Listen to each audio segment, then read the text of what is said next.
always forget. I gotta get used to this now that I'm streaming, at least a little bit more. I gotta press the go live button. I was talking to myself for like the last, I think, maybe 5 minutes, 10 minutes. Let me wait and see if you guys can hear me.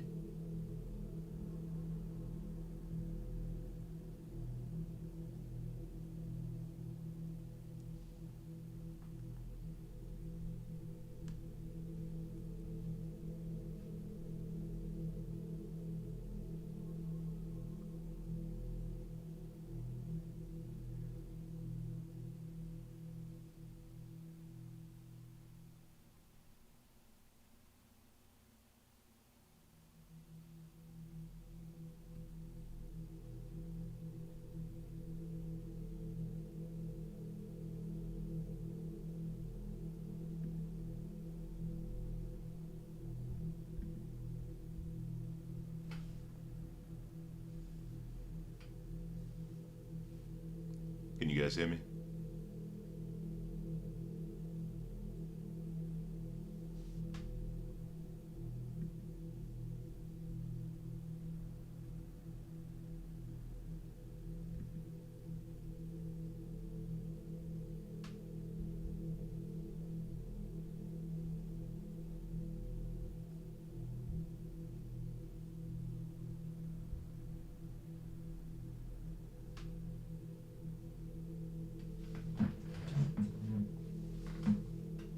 All right. I can't see.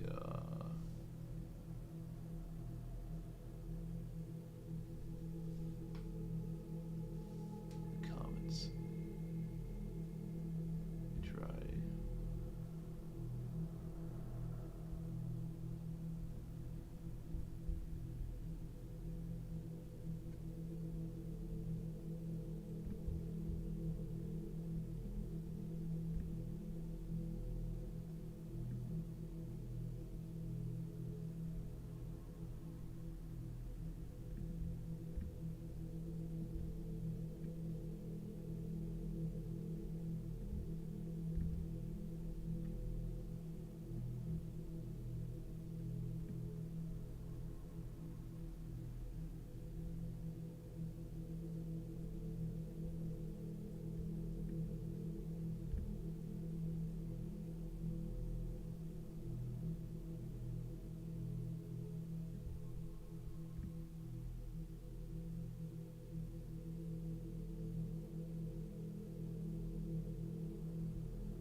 Well, that's not gonna work.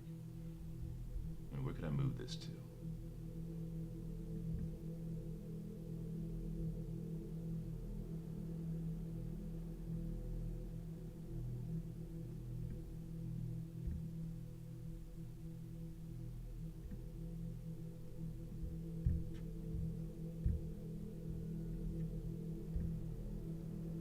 This is like one of those Zelda games where you gotta solve the puzzle.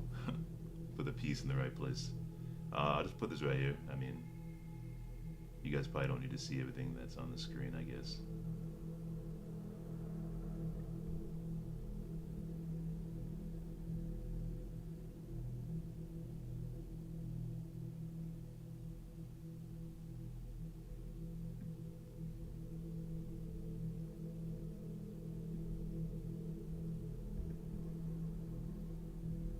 I gotta reformat OBS.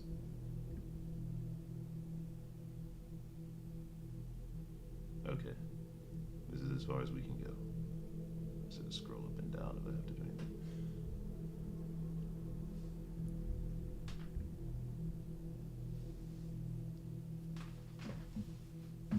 So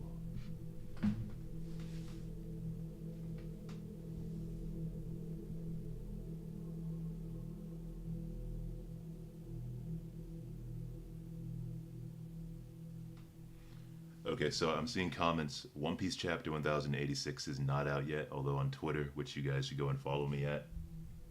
I can go right here. Let me mute myself so I'm hearing an echo.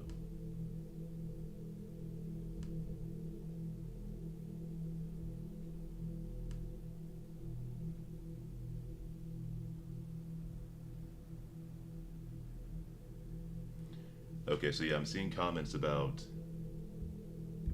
One Piece Chapter 1086, and like I was saying a while ago, it's not out yet, but on Twitter, where you guys should go and follow me here on page 1 at Vinland Ragnar. And like I always say at the end of my videos, if you follow me, I'm sure to, respond, engage, yada yada. I'll at least like or retweet your comment. Anyways, on Twitter I saw that Chapter 1086 might be coming out tomorrow. Early, maybe. Although I don't know if that's true or not. It could just be, people on Twitter saying anything. But the spoilers are out. The title appears to be called The Five Elders. So, whether or not we've had a chapter where the girls say had a title before, we now have one. And okay, I need to figure something out with the. I might have to open. Let's see over here. Where did I put that?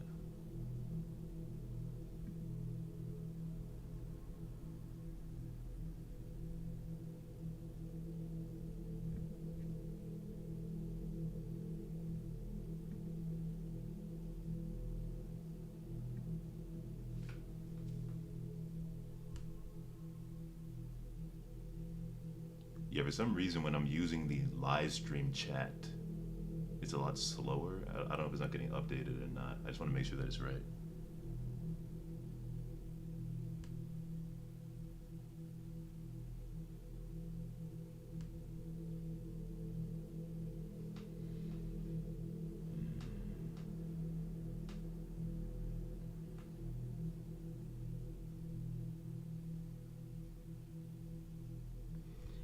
So yeah, Vazu Cap. This is by, I don't know if there's an earlier comment or not. I haven't talked about anything at all yet. I'm just trying to open up a tab on the computer and pull up the stream. Almost ready.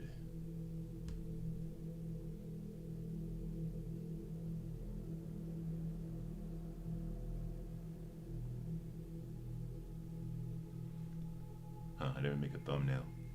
This is not professional of me, is it?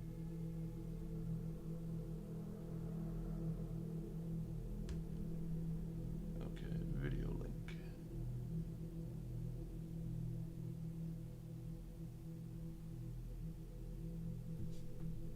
Let me just go read these earlier comments.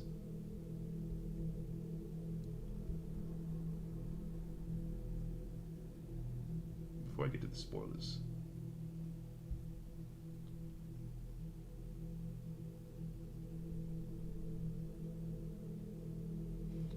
No, thank you, Boxcar.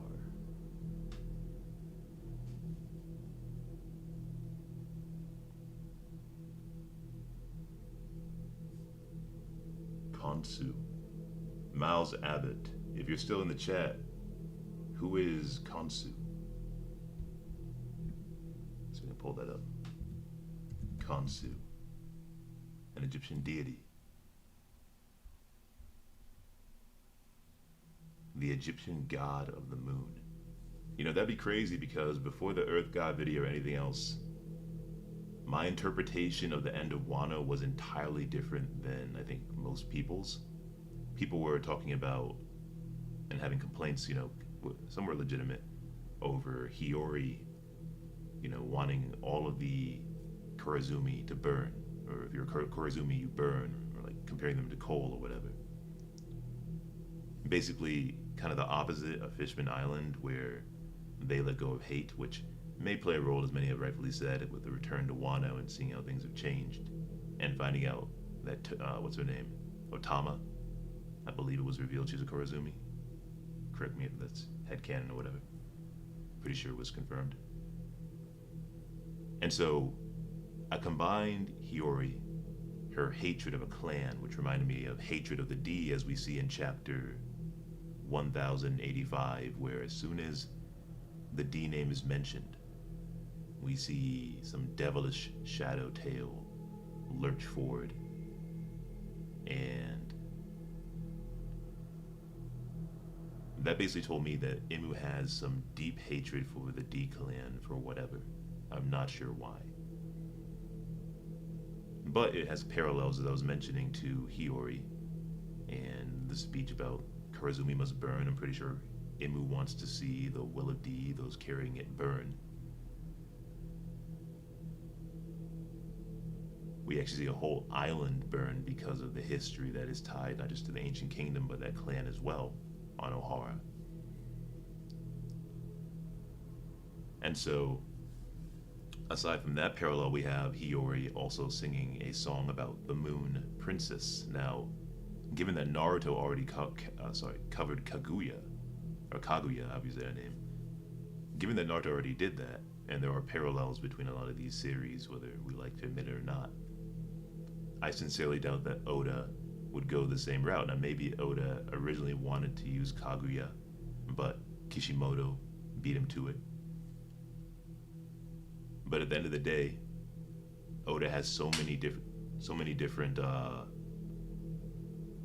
moon mythologies, let's call it that, or Egyptian mythologies, or whatever, or even Japanese mythologies, or history in general, since he likes history, to merge together to come up with his own moon character. Now, where I stand, because as we'll find out in one of the spoilers we'll go over, one of the Holy Knights, the leader of the Holy Knight, I believe, Vigeland, has a hairstyle. His barber either did him justice or injustice. We got to see the raw scans or the chapter to come out. We don't know whether or not he looks good or not.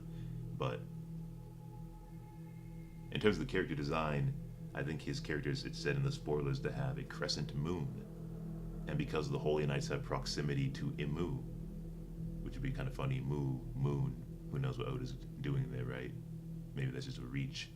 But because one of them has a crescent moon on their head, maybe the others have planetary symbols. Maybe that Holy Knight is the moon, and maybe Imu's not the moon. So that is kind of a tangent, right? Because I know that a lot of people are saying, oh, now, yeah, these guys have moon hairstyles because they are loyal to Imu. Maybe each Holy Knight is a different phase of the moon. Anybody in the chat know how many phases of the moon there are?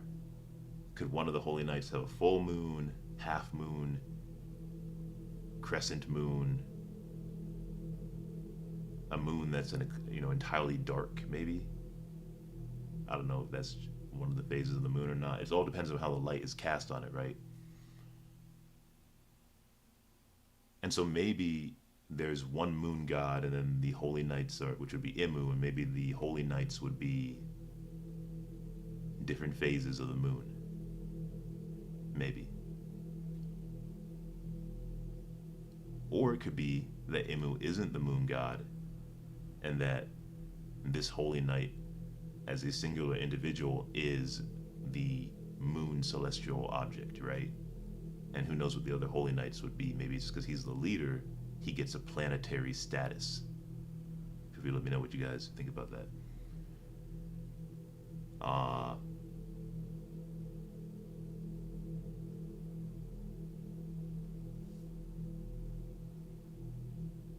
So yeah, that's where my head is at with that. But the theory that I had about the moon god, that I think, what's your name? Again, sorry about that. The chat it was Miles Abbott. So yeah, Miles Abbott, I think, is referring to the moon god video that I dropped. And I went over the Wano connections and Hiyori and the Moon Princess, and Oda kind of maybe changing it up to be different than Kaguya, but in a lot of tales, right, the moon is the enemy of the sun. We used to think in the past that the planets were gods, and so we tend to humanize things because it's a way of us relating to them, right? So the stories that we concoct about deities that could be beyond our understanding. We try to humanize them in a way in which we can understand them. And so, throughout ancient times, you have the planets either following certain hierarchies that we see in human civilizations, but of course the gods do wonders, right? So the gods have even greater schemes, as they would say. But the moon and the sun have always been head to head, going toe to toe. And I'm sure there are some tales out there where the moon and the sun are friends. Now, what's interesting is many compare Blackbeard to the wolf Fenrir of Nordic mythology, as well as because Blackbeard has maybe two other people in him, who knows? A lot of discussion about being more than one person right now because of Immu and Mu. But if Oda were to, tap into his Nordic mythology bag, which he does every now and then, if he were to adhere to the legend surrounding Fenrir, and in general, what do they say? It's those two other wolves, right? Because then there's Fenrir swallows the sun, but then there's eats, challenges the gods or whatever. But then there's also Skull and Titi or whatever, right? Whatever the wolf's name is, and they swallow the sun and the moon. And so it would be kind of cool if, moon god Immu, sun god Luffy, and then you have Blackbeard as this chaotic being, strange body, everything else about him, that is wrecking chaos and havoc against the rest of the world.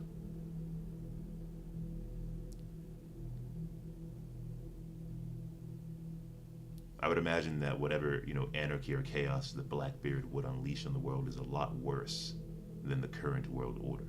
It's kind of like, give me freedom or everything will burn, right? So it's like the ultimate demand for freedom from a pirate like Blackbeard, where he does whatever he wants. And one of the panels I used in the recent video on Immu, about Immu's name Mu, really stood out to me when I read it over again, because you see a lot more into Blackbeard's character that I don't even think was touched on by many, where he's offering Aokiji freedom, the ultimate freedom, where people do whatever they want. And in reality, in our real life, there are people out there that do whatever they want, and actually they truly believe in a sort of anarchic, or wasn't that right? Anarchist, or whatever word you would use. I'm making up words now. Principle that most scholarly work, I think, would denounce as chaos, returning to the laws of nature. I believe it was Thomas Hobbes or somebody like him that said that. I think there's a really cool quote from him or from somebody that was a political theorist or whatever, that said that in nature you are either or when removed from civilization and society, you are either a beast or a god. Little interesting comparison there, which is pretty much what anarchy is, although others would argue that there are ways to live in a society where you don't need any hierarchical laws from in a state, right? And people can form social relationships with each other and basically return notions of common law, basically just mutual understanding that this is wrong and you don't do that. But anyways, back to the One Piece spoilers, which we were kind of touching on, but I went on an even wider tangent and caught myself. So the Khonsu was an ancient Egyptian god of the moon. This was a comment from Miles Abbott, and his name means traveler. And this may relate to, I'll pull it over so you guys can see it actually. Let's pull it up on stream. Okay. So, if Immu is the moon god, which I'm still curious about, Oda does a great job, because now we find out we see a devil tail. So we're thinking devil, right? Rightfully so. Also thinking about the shadows, although I did see somebody say that Immu's tail has a shadow, so how can a shadow have a shadow? So who knows about that? So we see Devil Tail, we see shadows, shadowy figures, we think of nightmares, and now we see a crescent moon from one of the holy nights, and now people are thinking moon god as well. So what do we do with all this? So that's why in my videos, sometimes people will say your videos are sometimes all over the place, but they still like them because each message is coherent, but it's never a singular message, and that's done deliberately because while some videos might focus occasionally on a strict idea, I think it's a lot more fun because most One Piece theories are wrong, as you all know, like 90% of them. It's far more fun than just to throw stuff at the wall that is heavily researched and backed up. So it's not necessarily trash, but it's not as cohesive as it could potentially be. But anyways, let me read this for the chat, or the viewers. Khonsu, Khonsu, ancient Egyptian, also translated as Khonsu, Kensu, or Khans, or Khonshu, or Coptic, is the ancient Egyptian god of the moon. His name means traveler, and this may relate to the perceived nightly travel of the moon across the sky. Kind of like a man that travels through time. Although we have Lady Toki that traveled through time. You know, one of the coolest theories, but also one that doesn't really make much sense when you really poke holes at it, is Imu didn't die. Imu traveled into the future again and somehow became... Oh, sorry, not Imu. Toki didn't really die. Toki somehow traveled into the future and became the moon god Imu, since Toki's name is attached to moon. But then again, if that were true, why would Toki not take revenge on Orochi herself, right? Like, if I was Imu and that powerful, I would have violated Orochi. At the same time, maybe, you know, things happen. A person that travels through time kind of feels ageless as well as timeless, maybe. But yeah, I don't think that Imu is Toki. I mean, Khonsu sounds like a really cool character to base somebody off of. You know, it's well written. Traveler is probably a really good ancient story. The moon being a traveler, planets being travelers, adventurers, which is what the story of One Piece is about.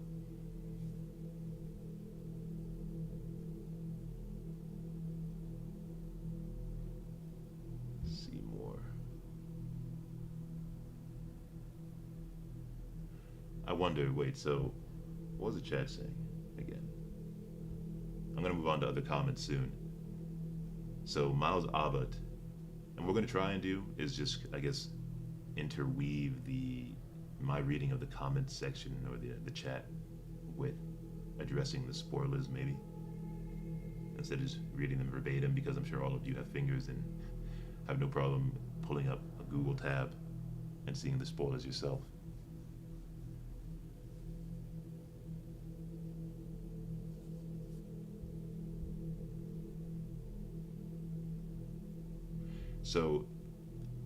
So this is another connection that I'm drawing right now, is the head of the Holy Knights, Vigeland.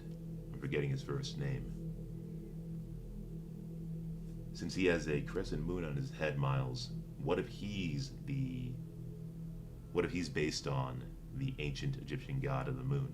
Now maybe there is some Egyptian ties that Oda's clearly including here.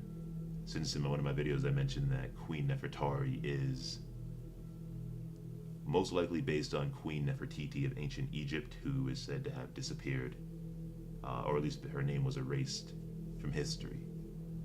And that's the same thing that happened to Queen Lily D, or what is it? Queen Nefertari D. Lily? That's how you properly say her name.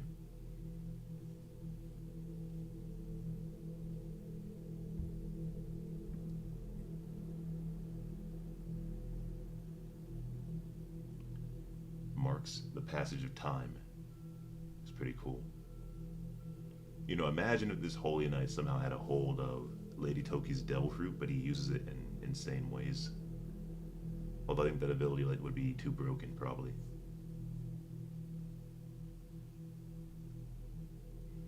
Khonsu was instrumental in the creation of new life in all living creatures. I mean, that could be a power that Imu has, because again, seeing Imu in the garden, whether a devil or nightmare or whatever, I'm trying to figure out what do butterflies have to do with anything, and now we find out again in the spoilers for this chapter that I believe there's now further speculation, as many have believed, that Imu is immortal. I think it's hinted at by Ivankov, right? Telling Dragon that he believes that Imu is immortal, which I don't know how you just conclude that. I mean, maybe with them discussing Imu's knowledge of the Void Century and Imu knowing Queen Nefertari D. Lily from nearly 1,800 years ago, right?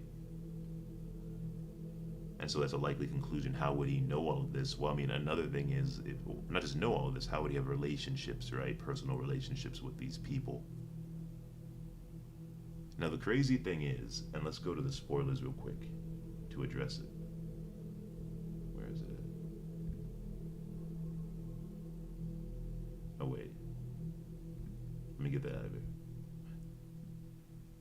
I just forgot that I didn't want anybody to click on the video and accidentally see the spoilers. Okay. So, can people see it? No, they can't. Okay. So it's revealed that Saturn is the warrior god of scientific defense. And we have a warrior god of agriculture, Saint Shepherd Jupiter, the blonde guy. You know, I don't know if we can draw too much link to it, and I'll explain why shortly.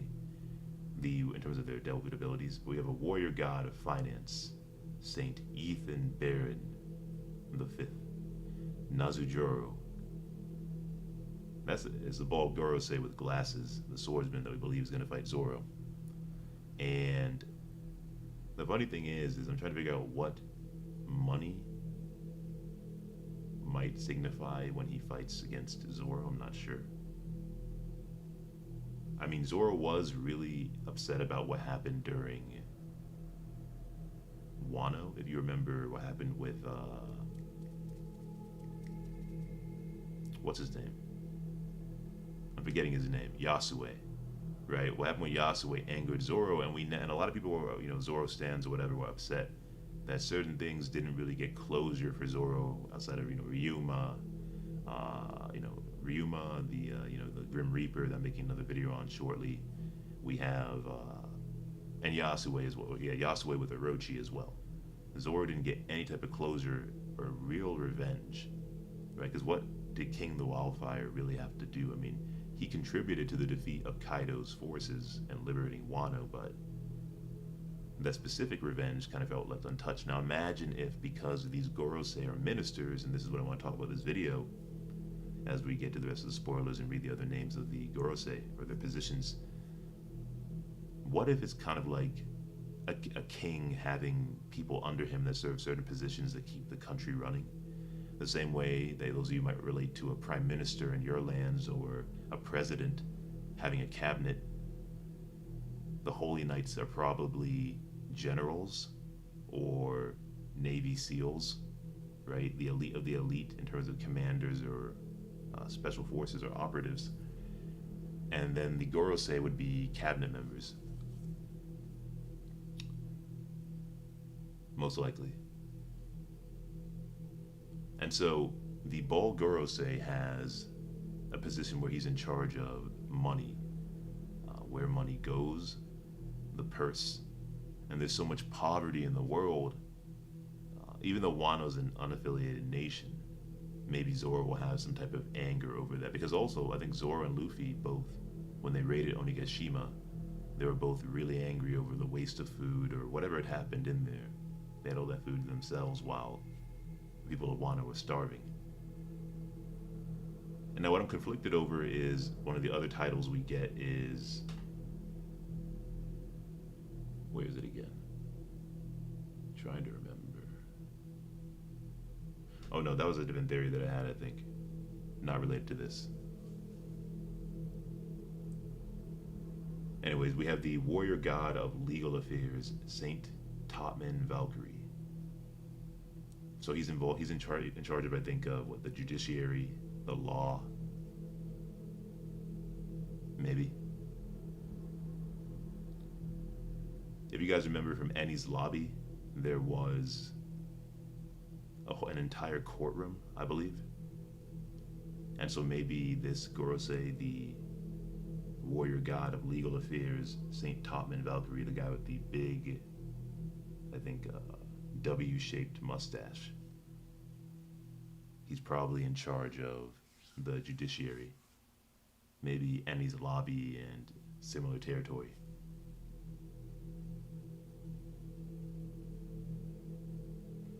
We also have the warrior god of environment, Saint Marcus Mars. And there's no description attached to him. Okay, and then we also find out that Leluzia is... Which I'll come back to that in a second. So in terms of the warrior gods, maybe some of you guys have thought about this as well, but I'm wondering if Luffy used to be a warrior god in the past. Well, not Luffy, but his devil fruit, right? The sun god, Nika. Announced to us by the Gorosei as the warrior of liberation. Or at least in that panel where we get that full reveal and the Gorosei are speaking. So, a warrior of liberation, does that sound like a cabinet position to you? Does that sound like a position in which people... I've never heard of that before in any sort of administration. A warrior or a minister of liberation, let's put it like that. Like, set the terms warrior aside and just say, or warrior god aside and say minister of scientific defense. What do they have in America? They have secretaries, right? So Secretary of Defense, they have the Treasury Secretary, they have the Secretary of what? Health and Human Services, right? So there's a lot of different secretary positions that you could have. And so maybe there's a Secretary of Freedom in Imu's cabinet, or not in Imu's cabinet, maybe in whoever was the former king of the past. Because for the longest while I thought it was Joy Boy. And it still could have been Joy Boy, but who knows?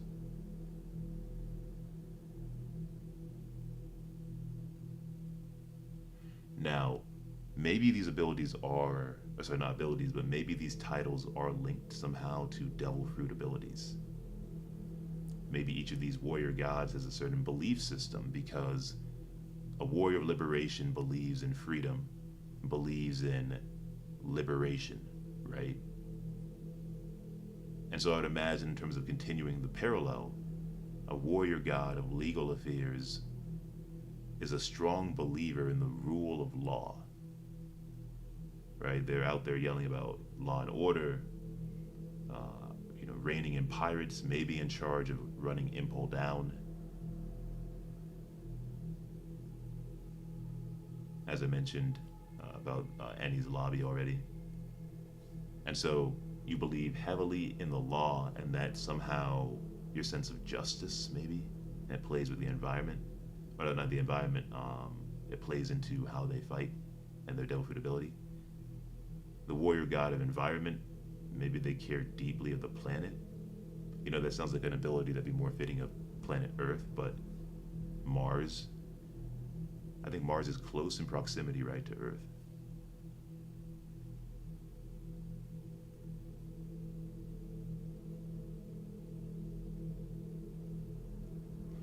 I'm noticing on the spoilers as well. I mean, maybe they left it for us to guess, but we get, I think, certain planet reveals, not every one. I see Mars, I see Saturn, and I see Jupiter, but it's spelt in a way that's trying to hint that he's not Jupiter.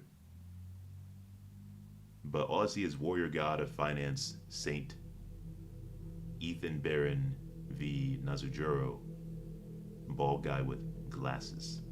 and no mention of his planet in the spoilers that I'm looking at. It could maybe it's in some other spoilers.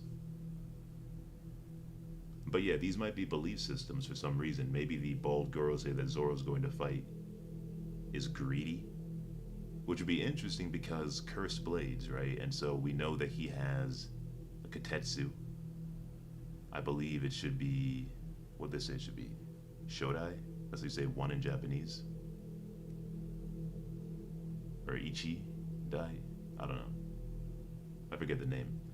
But anyways, maybe he strongly believes in money. Maybe he's greedy, right? As the warrior god of finance, the warrior god of money. Maybe that could be translated as one of the 7 deadly sins. We apply that to Imu maybe being a devil or some kind of devil associated with the moon. Maybe a warrior god of greed. But I'm just trying to figure out how that would play into fighting Zoro. A cursed blade, maybe corrupting your personality, making you greedy. That could be it. Okay, let's move on. So I was looking at the Wikipedia for this guy. He has the ability to create new life, and again, the scene with Imu in the garden and the butterflies. I've always wondered if Imu is, as a god, right, creator, destroyer, and other names, Alpha and Omega, the beginning and the end of all things. Was he able to create things out of thin air, right? There's so many different abilities where you can create stuff, so. And we have one right here with the ancient Egyptian god of the moon, who is said to be instrumental in the creation of new life in all living creatures. Is he talking about pregnancy? I don't know. Khonsu was instrumental in the creation of new life in all living creatures. That doesn't sound like actually making life, does it, chat? It sounds more like having a child or getting pregnant, pretty sure.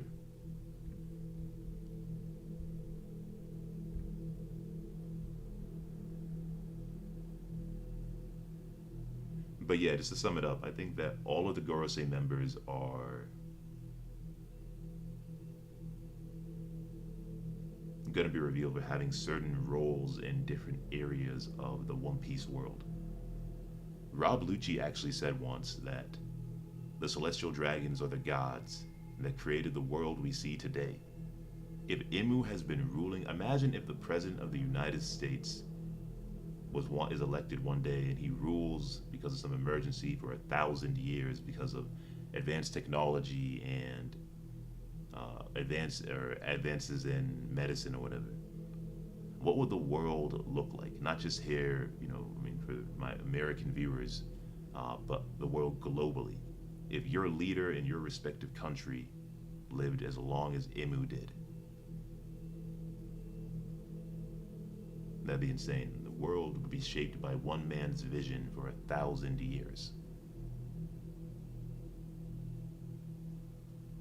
And if the Gorosei have been serving Imu for 1,000 years as well, or 800 years, however long it's been, then they've been in their positions, they've mastered whatever they have to learn.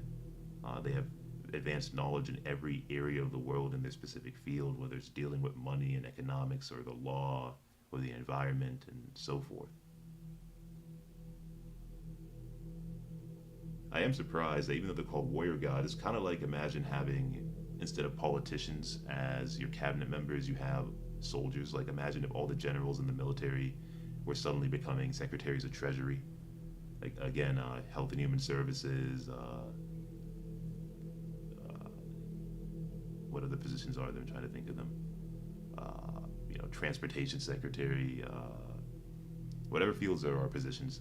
Imagine making those not just civilians, but actual warriors or soldiers. And that's kind of what Imu's organization is. Where the Gorosei are fighters, that's pretty clear now based on the last chapter, chapter 1085.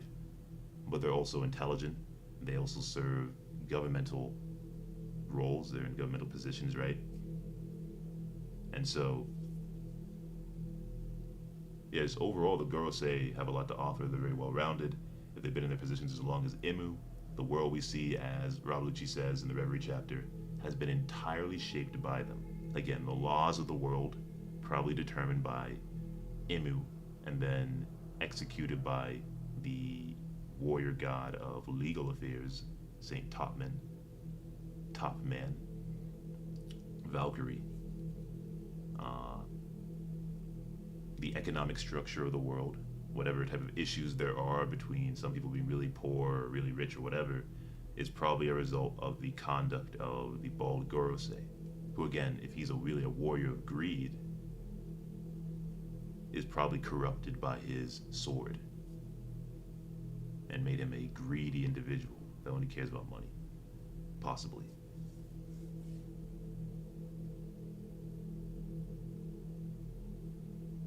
But moving on from them, we have another part of the spoiler. So I know there's still some debate over it. We find out that Luzia Kingdom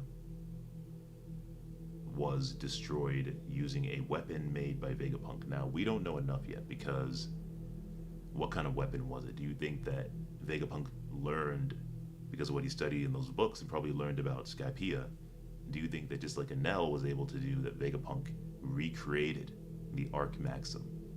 That's very possible. Vegapunk might have recreated the Arc Maxim and used it to, because it looks exactly like what Enel did, to destroy Luzia Kingdom. At the same time, did he use electricity? Because I know there was debate over whether or not Vegapunk already knew about electricity, and I think it was done by 3-3ville, and some people had a lot of evidence to question whether or not there was electricity in the One Piece world, although you look at Kuma and other people, I think there was electricity coming off his body when he got cut by Zoro. So it's possible that there is electricity already in One Piece, or people like 3-3ville could be right. So if he used electricity to destroy Luzia Kingdom because it's built like the Arc Maxim, then that might debunk that, but it could be laser beams, right? They're playing around with light, and so maybe instead of electricity, they used laser beams made of light. Or it could be an entirely different power. You know, this concept of erasure and hiding things, as I mentioned in the recent video, which you guys should watch. I'll pull it up on the screen. You know, what if there's a way, because they're trying to play with reality, right? And I remember one of the Vegapunk said that depending on what you see, it's all manipulated by reality. And so maybe they could make it look like an island had disappeared. Or maybe they could somehow remove an island from reality entirely.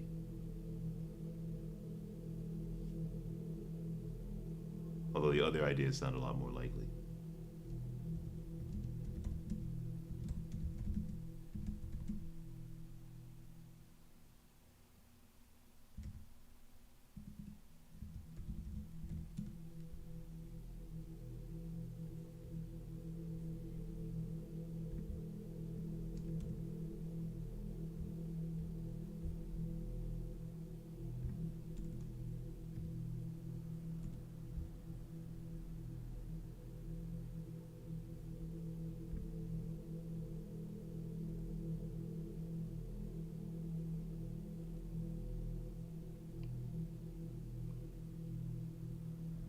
But we also find out, and this confirms what I was believing, that Imu was a king from the past, one of the first 20.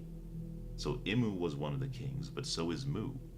And as I was saying in the video, if both Imu, unless there's something weird going on with the name Mu, but if both Imu and Mu are two different people, two different kings among the first 20, then Imu has two kings, or as far as we know for now, is a composition of two kings that created the world government. And I have a video coming out about that, I think next week.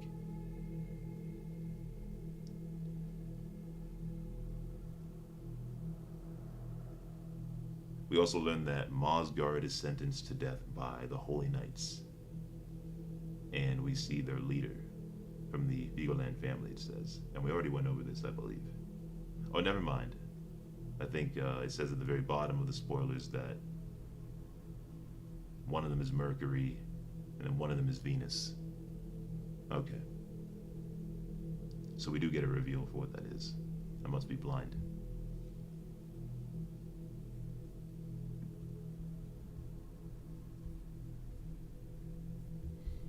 Yeah, I'm gonna try. I saw a comment in the chat. I'm gonna try and start streaming. I think later at night, maybe. I think most people stream at night for whatever reason. It's probably better. I guess most people during the day don't have that kind of time. I'm not going to be streaming as often as I thought. It'll probably just be for once or twice a week when I don't have work. Because I have other stuff that I do outside of YouTube.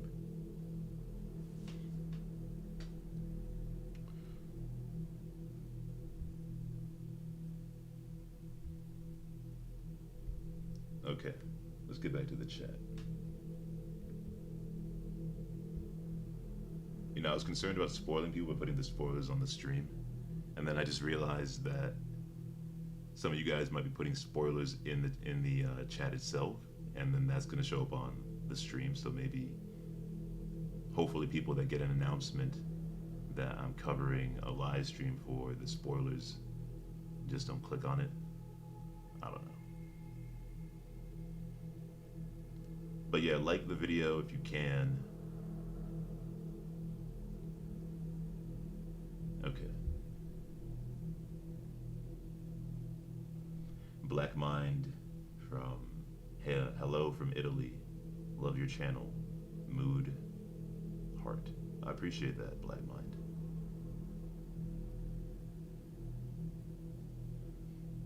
So John, I think that the spoilers or the full spoilers should be dropping today if they're not already out. A lot of spoilers are already out. Maybe due to the fact that Oda's going on a break. And I'll just quickly say that, as I said on Twitter, again, give me a follow there, at Vinland Ragnar. I think Oda deserves his break. I mean, I don't even have to say that, right? I think common sense, most people agree Oda has every right to take breaks if he wants to. He works really hard. And I heard he's going in for a surgery. I actually called my brother because my brother reads One Piece as well. And I called my brother and I made a joke about Oda going on a long hiatus because he needs surgery to get a BBL. But he's really going in for some kind of procedure. What is it, for his eyes? Maybe. I think it's for his eyes. Correct me if I'm wrong. I'd have to pull it up. It should be on the. It should be on the same spoiler page. Actually, I saw an announcement. Where would it be?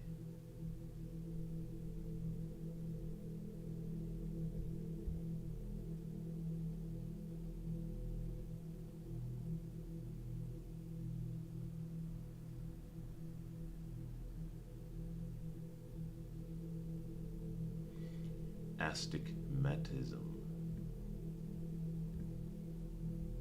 Trying to. Yeah, this new computer I have doesn't have the same functionality as my other one. I'm trying to highlight this, but. Okay. Well.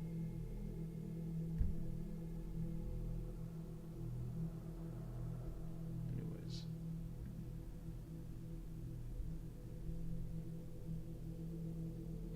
Astigmatism.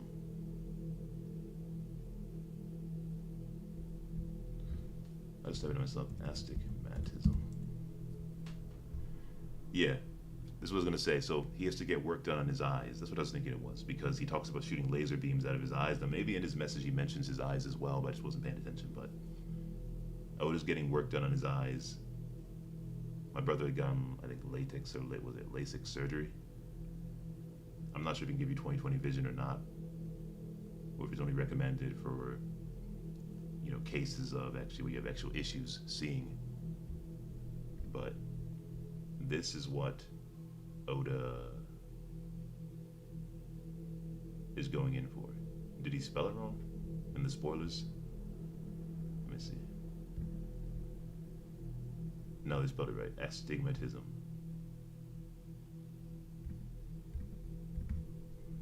Yeah, so Oda is going on a break because of astigmatism.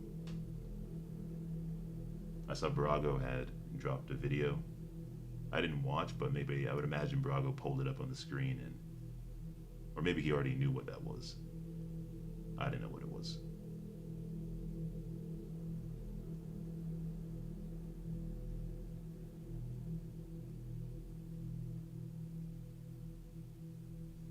It's due to improper curvature of the cornea, the lens or the retina, and it's treatable.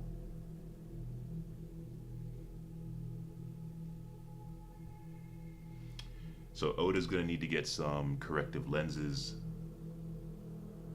I don't know if he already has eyeglasses or not, or he can get, I think, maybe surgery on it.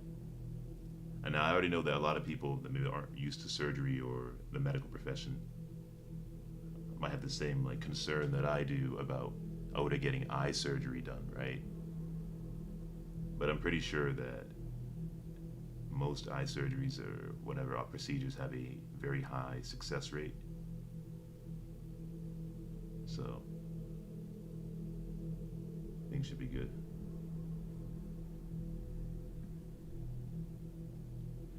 Okay, let me go to the chat.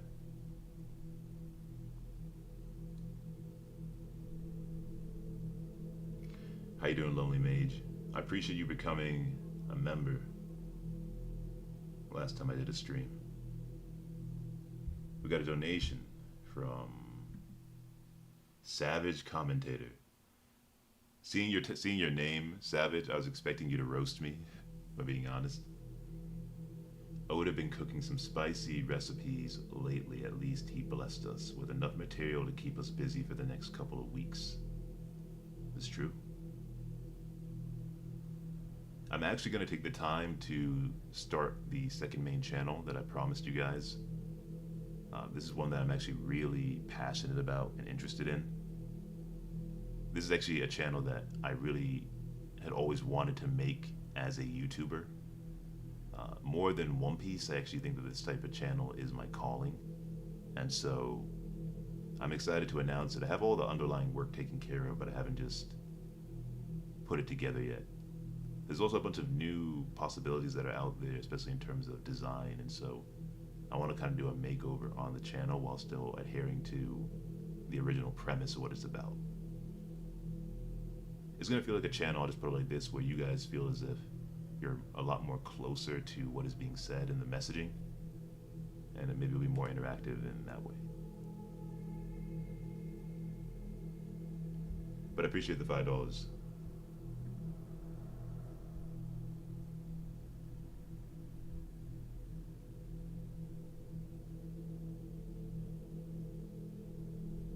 I see a lot of yeses in the chat. I apologize. I don't know what that was for.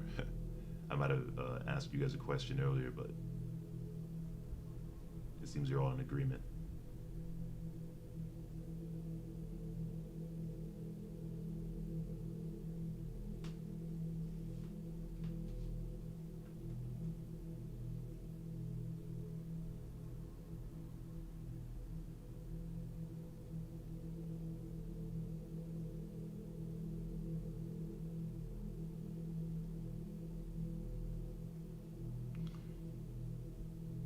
I noticed that I have a Stream Elements bot that is running, but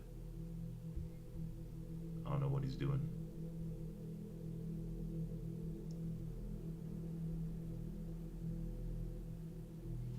One second, chat. I'm gonna stream probably for another hour, I think.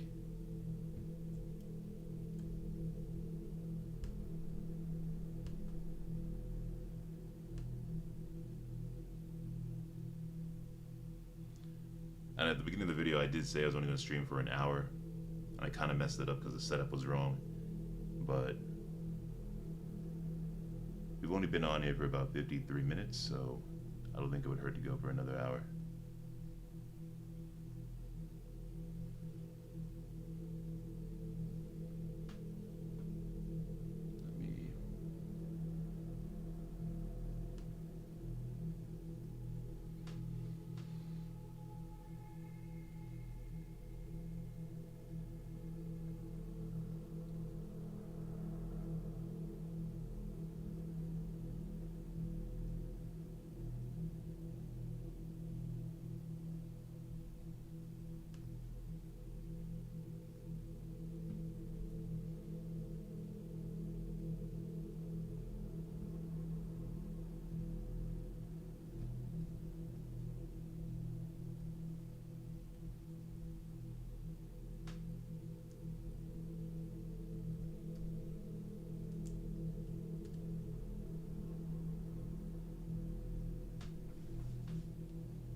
charger.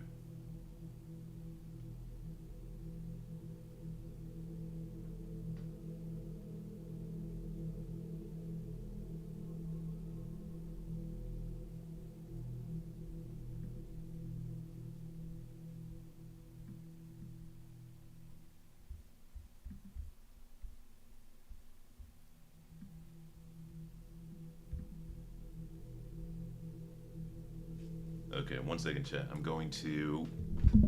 Oh shit!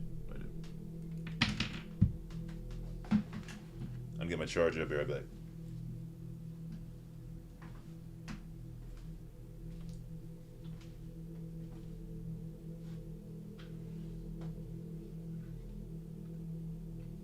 So I do have an idea, actually.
I don't know why that was so hard to do.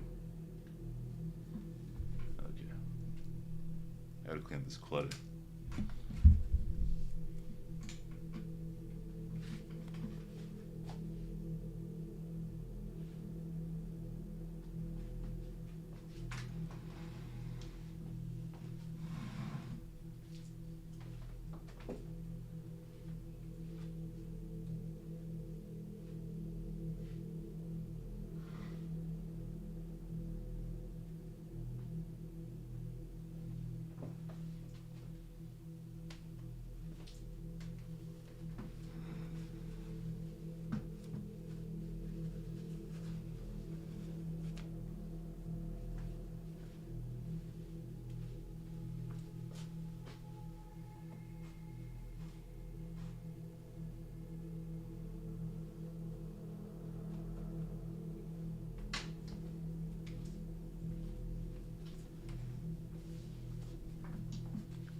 Okay, where were we at?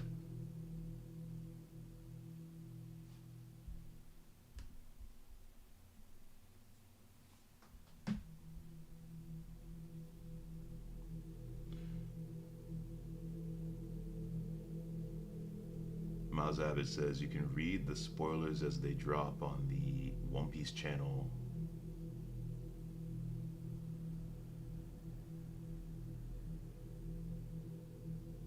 On the Discord app. Yeah, I mean, you could do it on the Discord app if you guys want to go there. Thank you for marketing for me, Miles.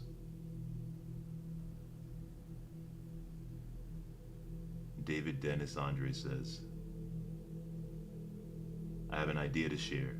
When devil fruits are explained and devils are shown, they have the same tail as the arrow we see from Imu.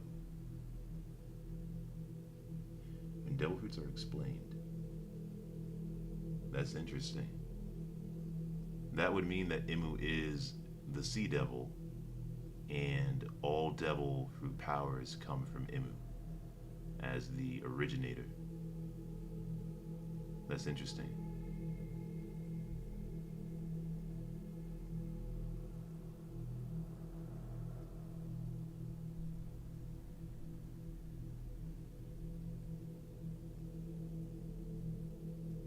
That's a good idea. I'm going to copy what you said and put into the notes tab, David Dennis Andre, and I'll take a look at it later on. Forgot to show that video on the screen. Oh well. Wait, it's not working?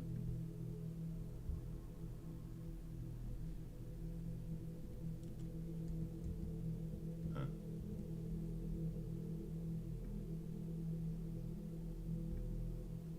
Okay.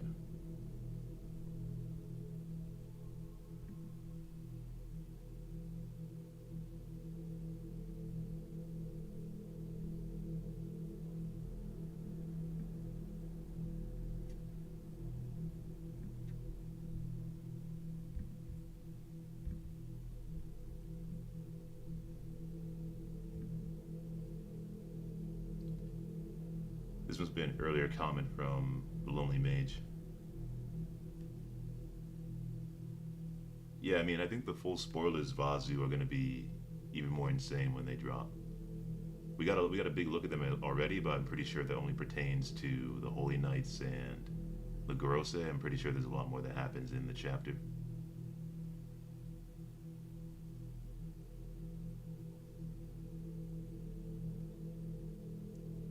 Emmeline says every screen everywhere all at once. Yeah, I mean, the screens aren't that important for now. This is just me kind of talking. There's nothing I really want to show you. If you go back earlier in the video, we were looking at Oda's condition, astigmatism, which we don't need anymore. Don't need that.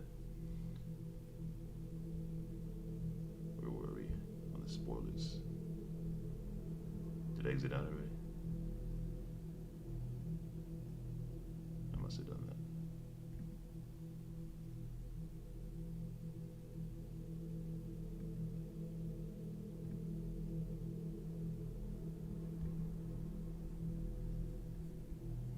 Okay. Well, I'll come back to that.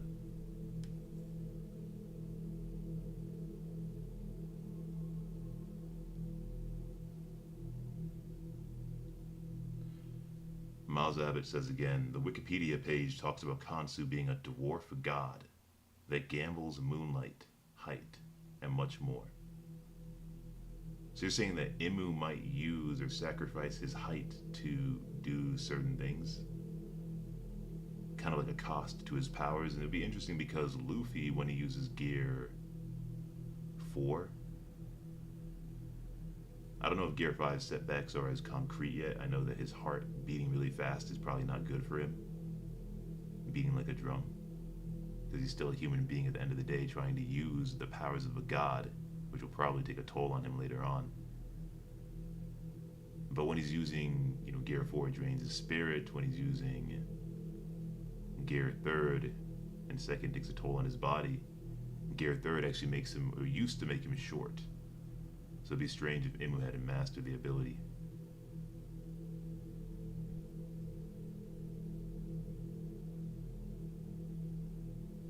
So I think Deadfall 3 that the concept of the Death Note, or not Death Note, of Mu, void and nothingness is I know he's word prolific, but widespread in Japanese society, Japanese culture, as well as in Buddhist society as well. So I imagine other parts of Asia or elsewhere in the world. Yes, Harshit, these are spoilers, but you probably know that by already, since I'm going backwards in the comment section, the chat.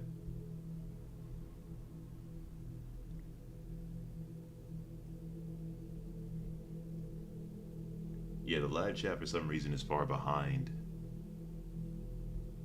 I wonder if Okay, we're on the top chat, that's why. It's not the live chat. So...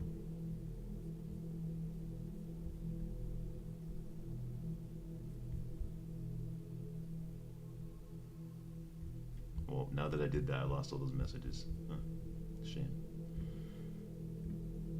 Sorry about that, guys.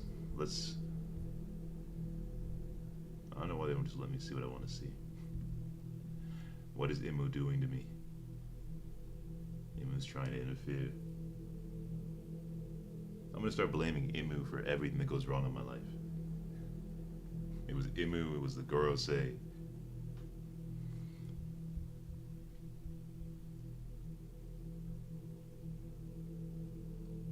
Yeah, Mink Militia, I agree. The theory of Imu being immortal was definitely bolstered by him having a personal relationship with people from that period in time, the distant past. Yeah, for everybody asking the same question, such as BK, whenever the spoilers are about to drop, or whenever it's Monday or Sunday, just Google it. One Piece spoilers chapter number, and you should be able to find multiple links to various outlets talking about them. Whether it's social media, search engines, or generally just search engine specific.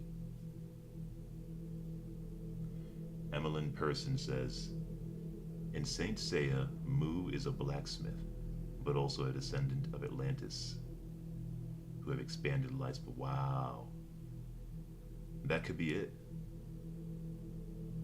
What does the chat think? In Saint Seiya, Mu is a blacksmith, but also a descendant of Atlantis, which we mentioned in the other video. Mu being the lost continent, said to have resided in the Pacific Ocean, inspiring stories or being related stories of Atlantis.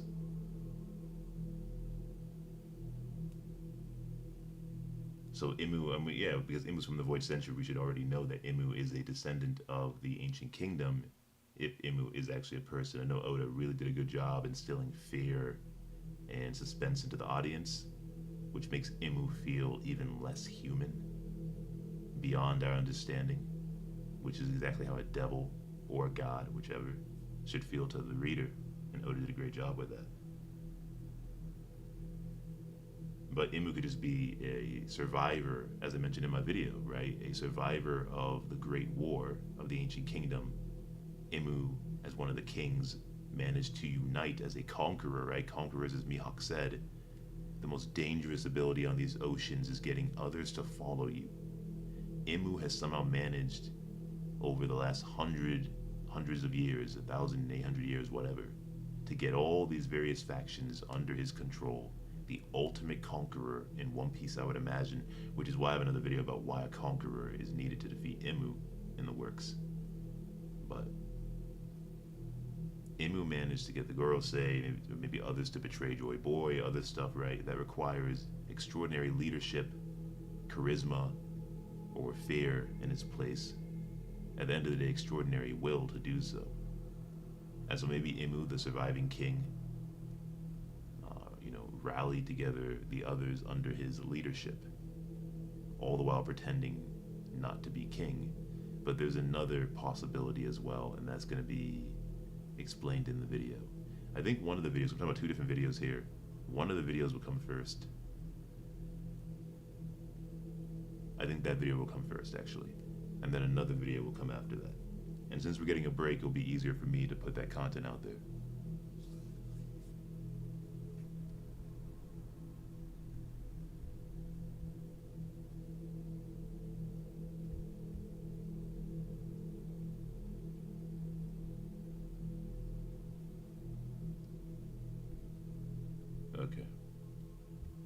you some more of the. See, if I scroll down, I'm worried that I'm going to lose. Well, the other computer open, so I'm gonna use that instead to read the chat. But yeah, let me know what you guys think about that, about Imu being a surviving king, conquering the world, uniting everybody under him, and basically everything you see is the subject of, or the product of one man's ambition. Like every good, I mean, people have individual and free will, but there's an overarching hand, right? Kind of like Doflamingo in the scene of him manipulating stuff with Imu in the background. Especially now that we have this reveal of the Gorosei having, yes, titles of warrior god, but also apparently cabinet or minister positions, responsibilities for governmental affairs. Yeah, my computer. It's almost ready.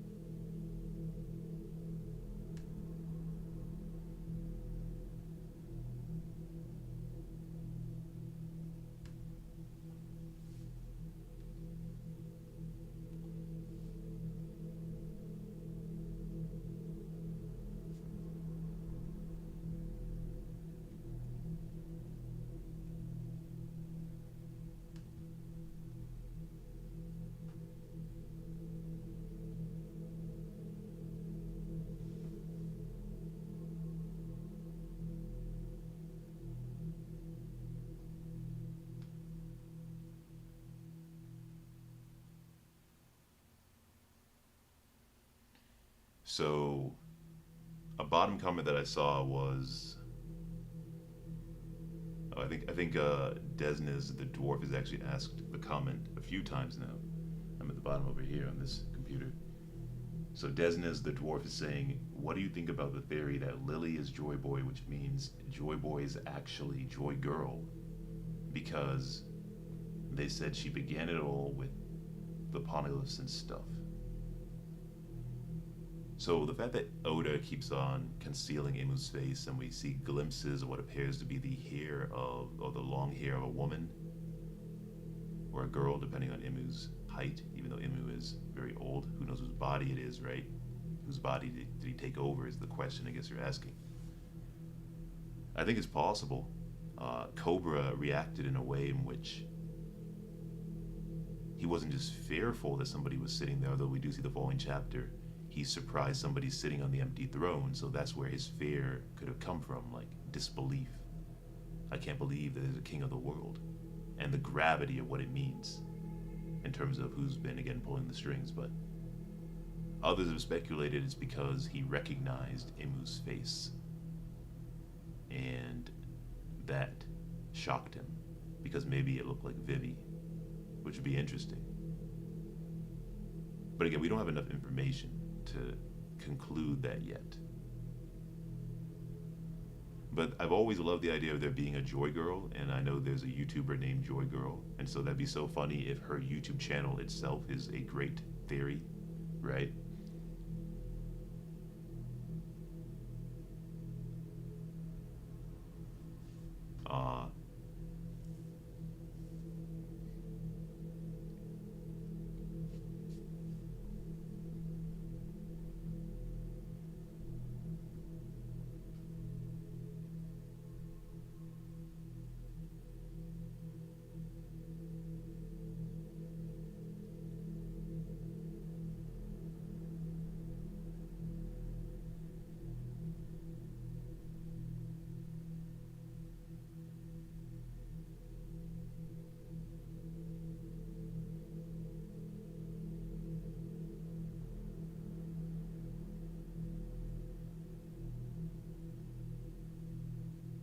That's interesting.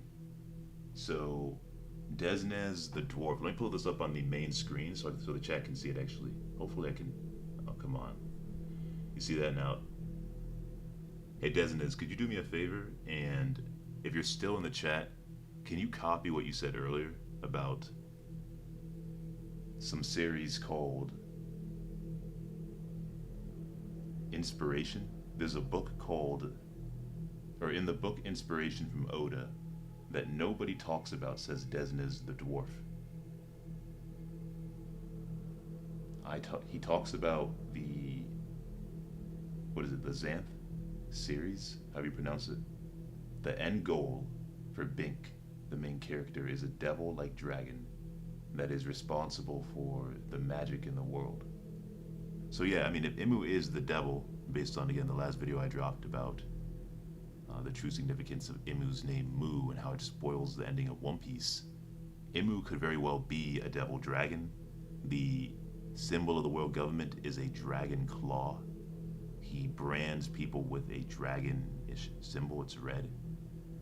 It says in a lot of religious texts or whatever interpretations that the devil lies and seeks to enslave and ensnare, and that is what Imu is doing throughout the story.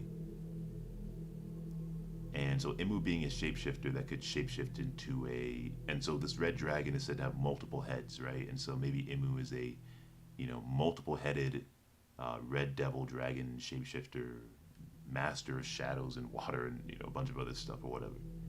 And that could be what it is. It sounds crazy, but it also sounds like Oda.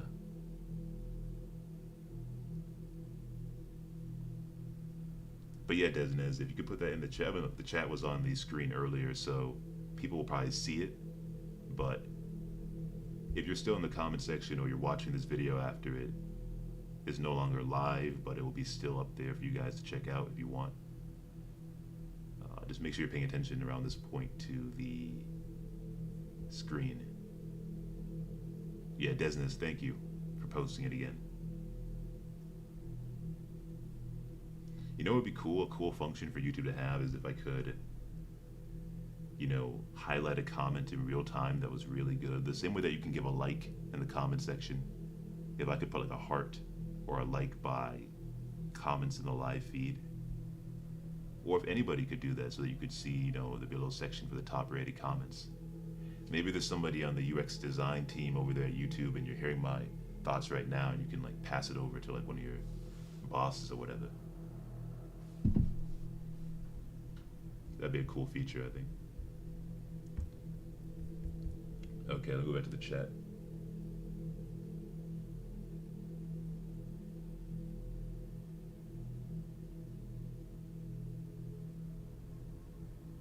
But yeah, Emmeline, the Saint Seiya comment is really cool. So I'm going to copy that as well. And I'm going to... Wait, did I copy your name? Can't tell if I did.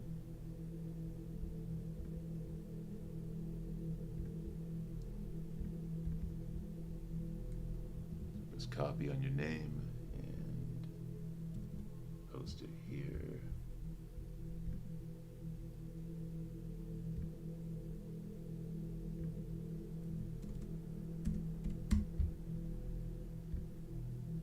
I may or may not reference your guys' comments. So if you tune into the live stream as well as leave a comment in the live stream, I may or may not reference it in the review on Thursday.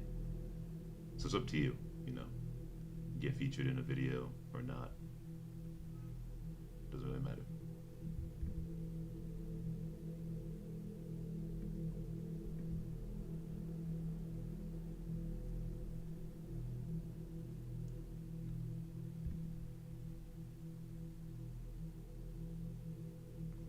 Vazukop says, Juro was a popular term used all over Wano. Does this confirm the Ball Gorosei wielding the first generation Kitetsu? That's true.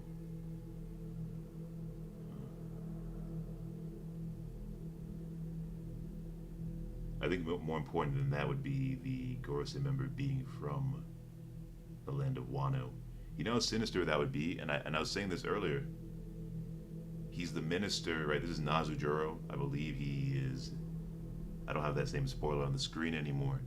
But I believe he's the one, right? The Ball Gorosei that has a sword and he's going to fight Zoro, like Vazu was saying. And I mentioned earlier in the stream, the live stream, for those of you that are new to the stream and not here, it's only like 46 of you or whatever. Shout out to all of you that are here, I appreciate it. But I said earlier in the live stream that the bald Gorosei his name could be probably translated, or his position could probably be translated as not just the warrior god of finance, but the warrior god of greed, being a corrupted individual, right? So they're corrupt. And on top of already being potentially having corrupted devil fruits, he also has a cursed sword, a corrupted blade.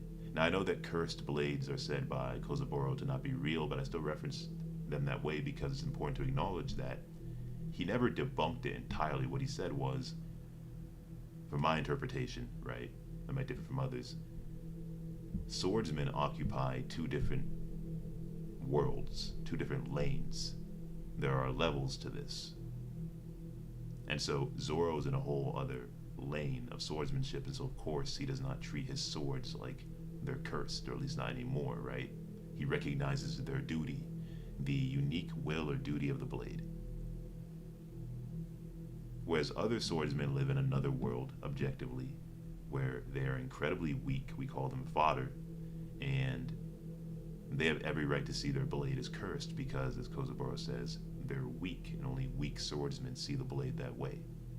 So those are two ways of kind of looking at it. And so I still think that even though the bald Gorosei will see his sword as having a unique duty to kill and bloodlust and everything, and so not cursed, but what the blade was made for, designed for, that's its purpose, its destiny, is to draw blood.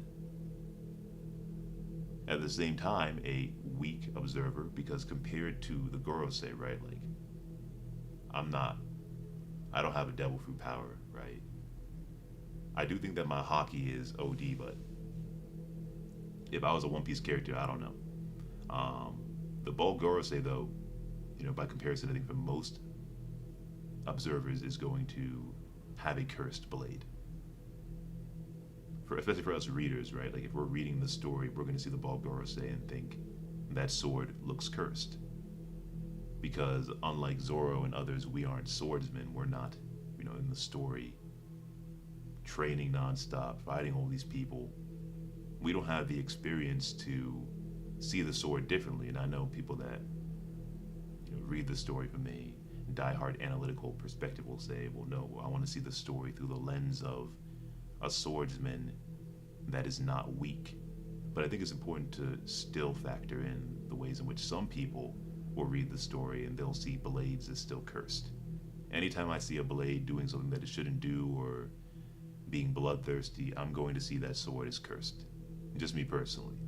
Even though I know the sword is just simply designed to do whatever it is it's doing. But yeah, the bald Gorosei being from Wano, my original point, and being greedy, not just the Minister of Finance, but truly being greedy in what some might call a sinful or contemptible way, would be a crazy connection because we know that the people of Wano were suffering, the world government was exploiting them, and you mean to tell me that this rich, bald Gorosei from Wano allowed that to happen? Or was he eventually corrupted by his blade, and he stopped caring about his country and his land, and he sold them out for maybe money? I have to go back and read it. I don't know if Orochimaru was paying tribute to the world government or just selling them weapons. Who knows?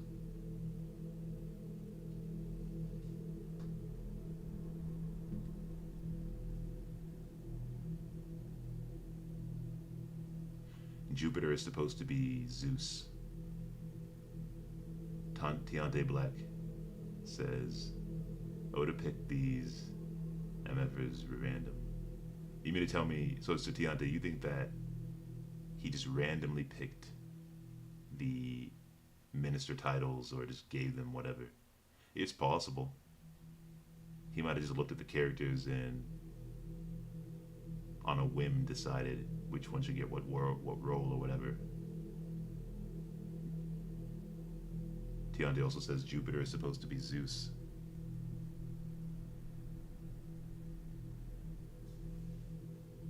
Hmm. And he's some kind of god of lightning? I mean, the one god of lightning that I know is Enel, but he could be a god of lightning, yeah. Brandon King says one of the Gorosei is named Top Man, with Atlas Vegapunk inspired by Mega Man, Oda flexing his video game knowledge. Top Man. I may have seen a character, Top Man, before. I can pull it up right now. Who's Top Man? Is Top Man from Mega Man, or is Top Man some game on his own? Top Man video game.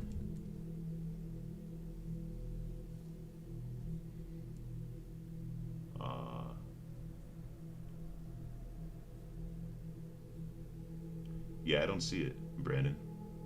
Top Man. I see Hitman. I see Mega Man. But I don't see Top Man. Let me try putting in Mega Man with it.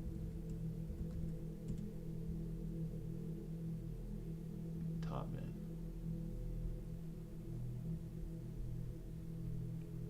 This is Top Man. Let me expand it a little bit.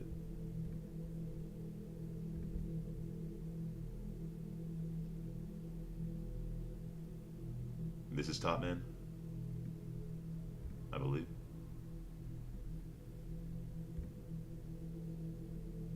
A robot master. Now, did the spoilers say that Top Man was...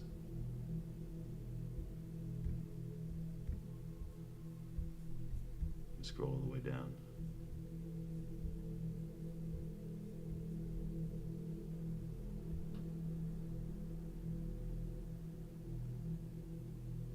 Okay, so Top Man is said in Mega Man to be a robot, but this guy is the warrior god of law, Saint Top Man Valkyrie.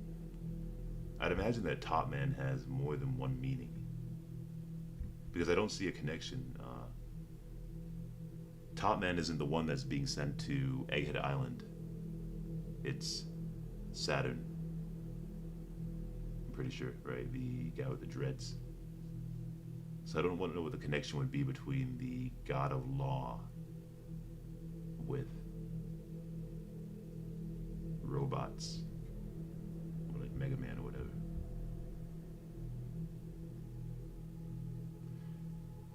Created by Dr. Light and Dr. Wily, looking for energy elements to build Gamma.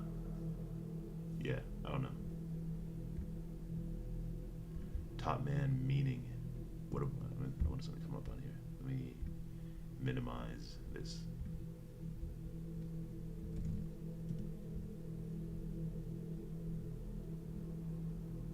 A top man is a sailor on duty in a sailing ship's... Huh?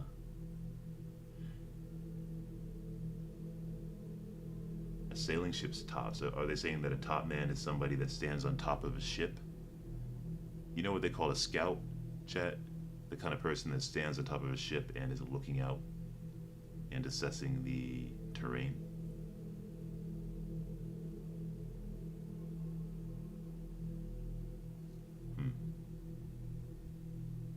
Yeah, sometimes when it comes to speculation, this is why I don't make theories on just about anything.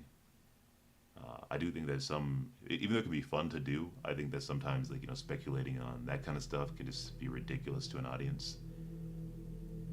Because there's really no way to know what Oda is implying by top man. Or maybe there is. Maybe somebody will find something really interesting out there if it's the Gorosei. But I'm not seeing it at the moment.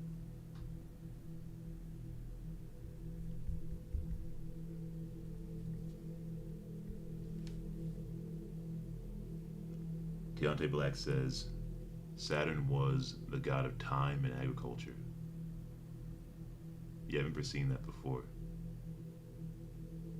Now maybe he has some abilities related to time. We saw Saturn as a shadow, maybe, given the shadows we're seeing now, or we just saw in chapter 1085 on Egghead Island, and I know many have talked about that already. But still no real trace of what his ability could do. And again, Luffy has powers that have some proximity to liberation and freedom, but that's only because of the way that Oda has designed Luffy's character and drawn his abilities. Right? He's drawn them with intention. And so, beyond that, there's no real specific connection between rubber and freedom, right? So I don't know if you can necessarily draw derivatives from the names or the title positions of the Gorosei.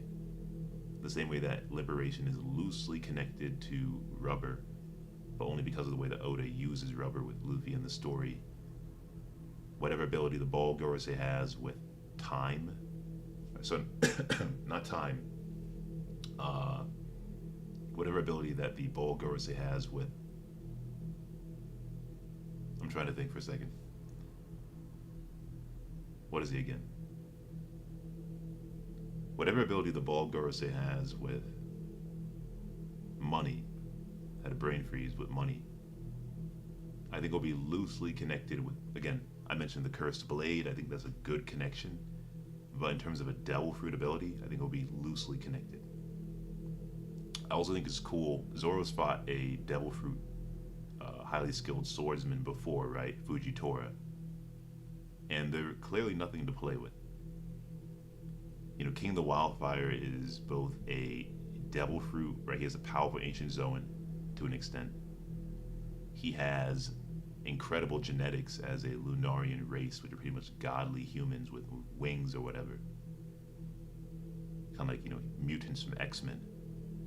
And then, you know, King the Wildfire was kind of I mean, what would you say, chat? Do you think that King the Wildfire was a good swordsman? A great swordsman? Or an amateur swordsman? Did King the Wildfire have good swordsmanship? Or, I mean, he admits he's not a swordsman, right? But regardless of not being a swordsman, you could still have good swordsmanship. What do you guys think? You think King the Wildfire is a good swordsman, or, and this is gonna be controversial for the Shanks Mihawks, you know, combative community out there, but is King the Wildfire also just, you know, somebody that just happens to use a sword? Because that's another complaint, right? Like, Zoro has not fought enough swordsmen, but now we have the Holy Knights, and that should give us a good fight.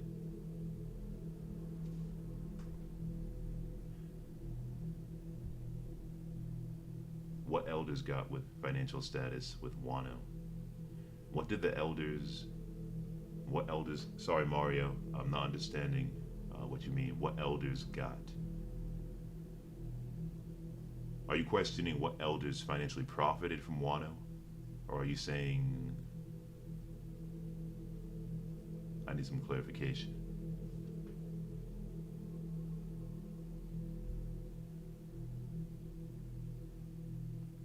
Yeah, David, Dennis, I think that your theory about the moon god could be spot on, specifically about ancient Egypt. Again, there's a link between Queen Nefertiti and Queen Nefertari being erased from history, the erasure of history.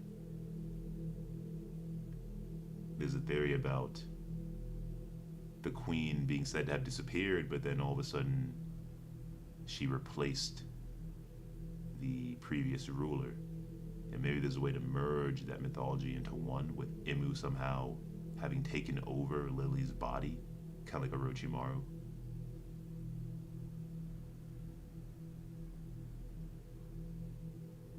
Wait, so Tiante Black is saying basically Oda got it wrong?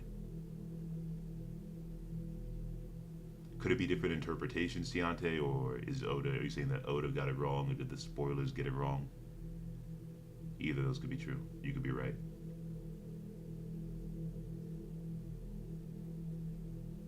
Irishman. I'm gonna call you Irishman. Irish prick. Irish prick says he's the bagman. I don't know what that is. Huh.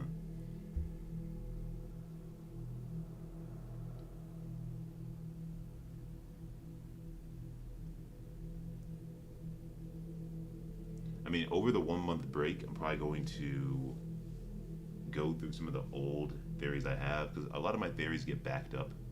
The Zoro's, the video titled "The Best Zoro Theory in the Last 10 Years," which I truly believe it is. I'm making a part 2 to that video, shorter, more concise, new ideas to add, plus just, better audio this time around. In case anybody just couldn't, watch the video the last time because of the bad audio, which is a shame because I think it definitely was one of the best ideas around Zoro.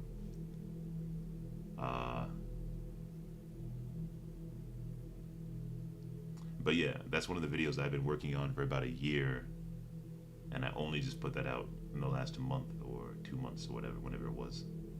And there's a bunch of other videos like that have mind-blowing connections, and the problem I run into as One Piece is coming to an end clearly, like, we definitely don't have more than 4 or 5 years left, in my opinion, given everything going on. I think the next 3 years will be centered around Blackbeard and Shanks, and then the final 2 years will be entirely connected to the, Laugh Tale and Imu.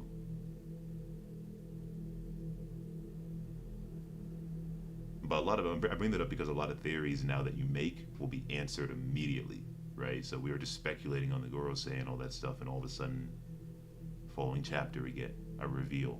Speculating on the moon god and everything else, and what happens following chapter. More information that leans in that direction, but we still have to, hold off on making any final conclusions based on what I said earlier in the stream.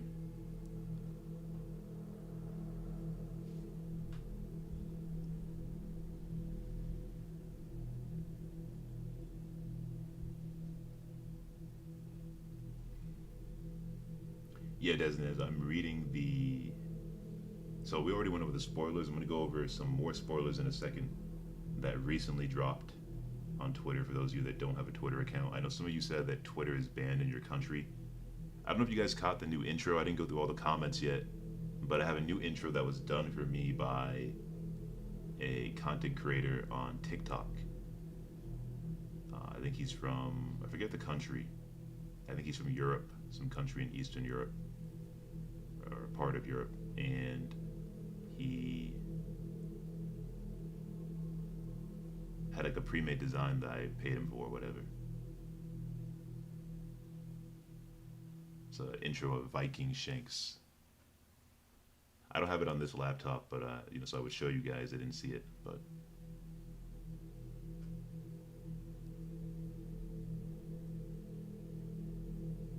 appreciate it, Jumpman Jet 93 says love your content, keep going, bro. Appreciate it.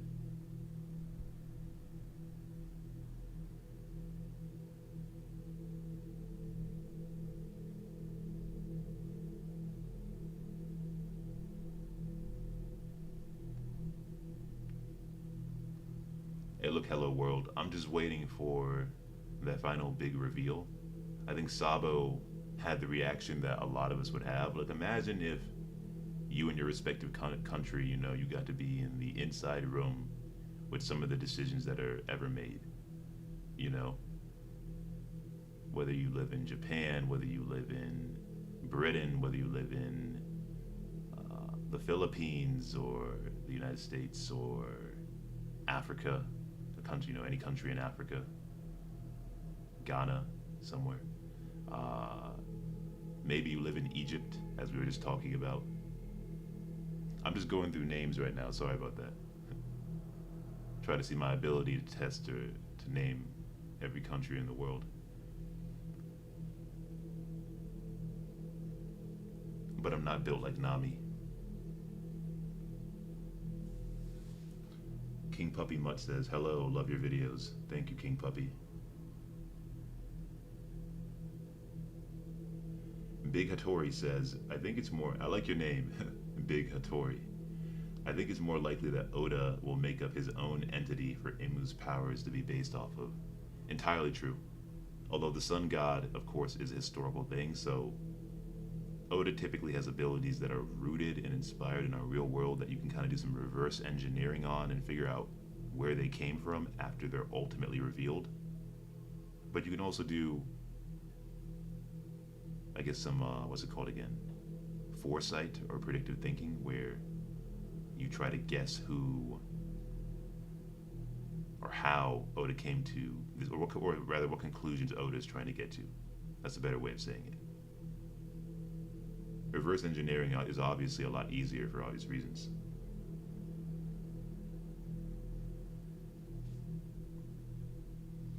David Dennis Andre says if Imu can control devils, it's possible to create an ancient weapon by putting devils in objects.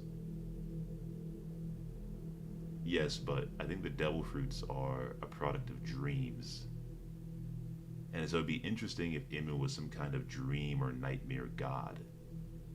Maybe a dream that became a nightmare is a good way of putting it. And so Imu would have direct power over dreams and nightmares, with the ability to extract your dreams or manipulate dreams. So imagine if Imu can manipulate dreams, a dream manipulator. Imu's name even means dream, right? In one translation, Mu or Imu can be translated to dream. Okay, chat, we're on to something, chat. We're on to something. Help me brainstorm. Imu's name can mean dream, or Mu can mean dream. And so,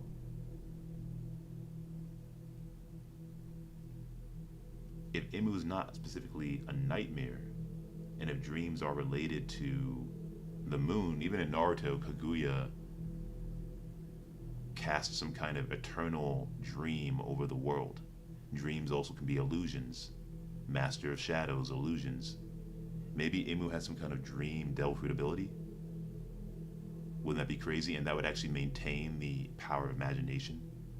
And so instead of being so specific as a nightmare, maybe Imu can manipulate dreams as the sea devil, extract your dreams and put them into devil fruits, or manipulate your dreams and turn them into nightmares, and extract nightmares, or just generally extract nightmares because they're part of dreams, and put them into devil fruits as well. Maybe one person had a devil fruit power where they could extract dreams, and another had one where they could take your nightmares, but it'd be really cool if Imu had both of them, because that would explain the sea devil. But still, we need the entire origin story or backstory as to how devil fruits truly came to be, because some people think that what Vegapunk said is the ultimate or final conclusion, and I don't know if I entirely agree with that. You know, we have a general idea now. It's closer to being spot on in terms of devil fruits come from people's dreams, but I don't think Vegapunk has done enough research yet to draw a final conclusion as to what exactly happens.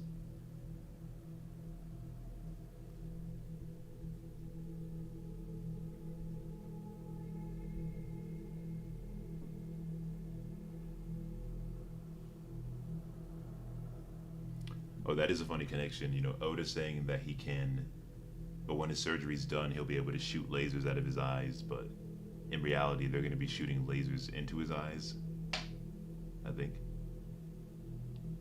My water bottle keeps on snapping.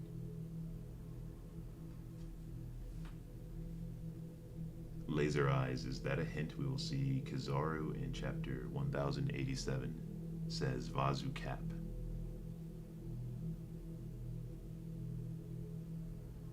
Could be. I'm just interested in seeing chapter 1100. Because when Oda comes back, we're only going to have, what, 13 or 14 chapters left. Do you guys think we'll make it to chapter 1100 this year? Oda's, so we're going to be at chapter 1086. You know, let's try it right now. Let's try doing some math. Chapter 1086 is where we're at. And we have, let's see, 1087, 8, 9, 10, 11, 12, 13, 14, 15, 16.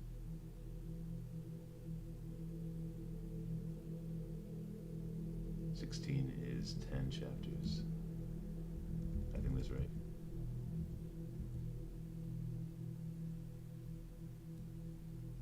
What am I doing, chat? I got it wrong. We're 13 to 14 chapters. Let's do it this way. 13 to 14 chapters until 1100. Oda going on a break until July, which means we have July, August, September, October, November, December. That's 6. You get about 3 chapters a month. That's a total of 18 chapters.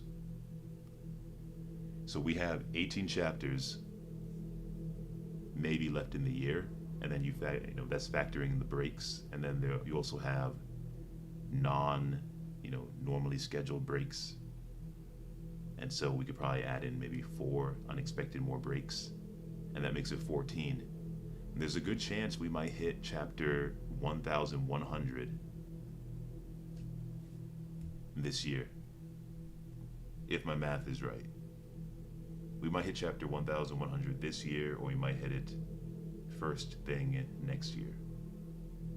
And I personally wonder if that's the chapter that Monkey D. Dragon and Luffy are going to be reunited. As many have speculated, chapter 100, The Legend Begins, I believe it's called. And so chapter 1100 might be similar.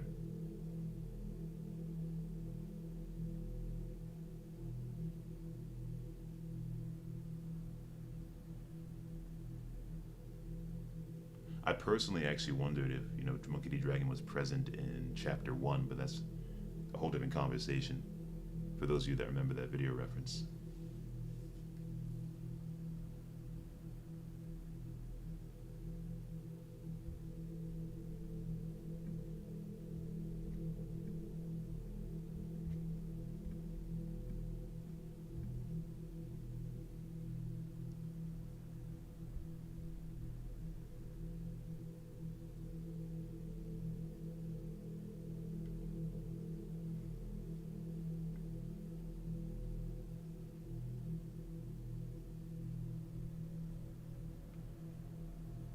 Vishu Sahu says, love your videos, man. Thanks a bunch. Appreciate it, Vishu.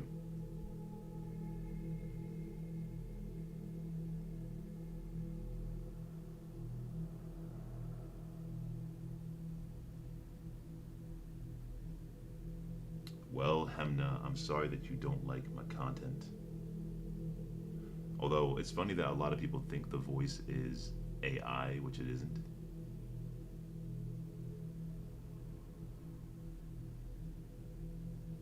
But I'm sorry you don't like the videos.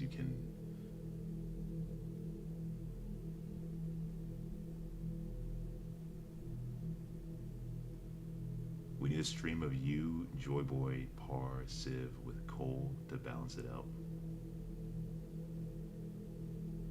Huh. Do I read spoilers every week?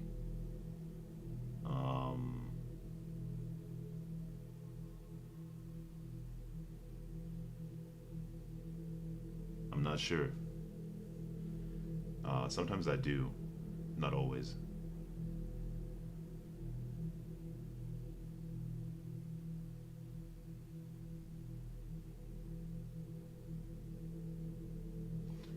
So Colin, I'm not actually a Viking. I mean, you're probably just joking, but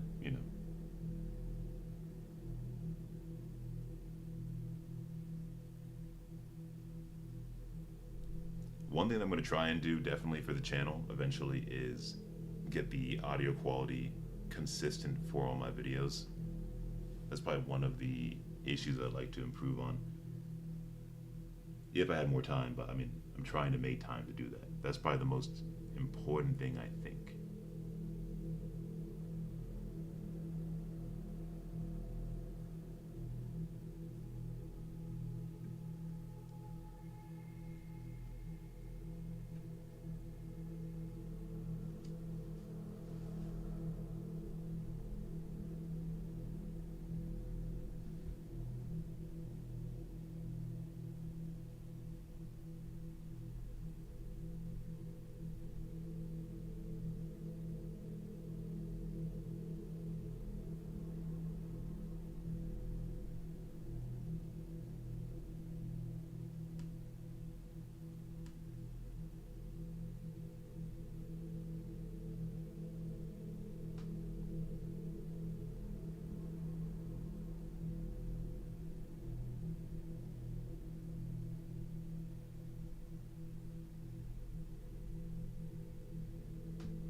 Yeah, I appreciate that, Tiante.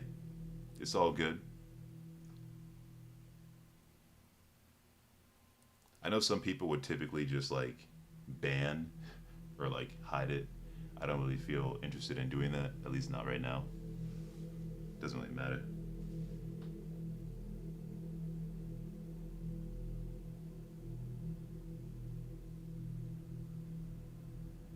You know, if I can be critical of Otis' story, I mean, I'm not immune from criticism. That's kind of always my view. Some comments are critical in a positive way, in a way in which, you know, you can actually improve the content.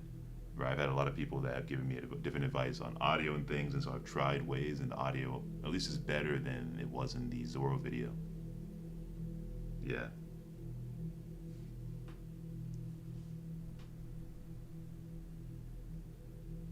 Where'd I put that?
So Brandon King says, Vinland, do you think Katarina Devon's nickname of the Crescent Moon Hunter has anything to do with the Kozuki clan?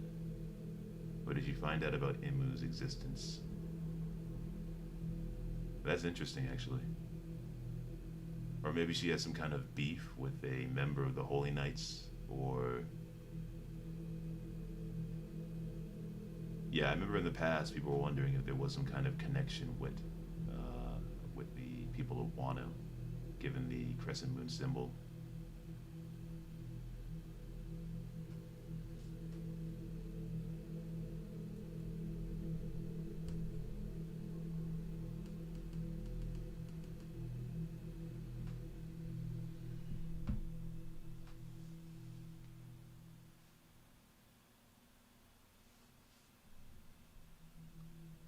Yeah, one of my computers was heating up. If you guys can hear that whirring sound in the background.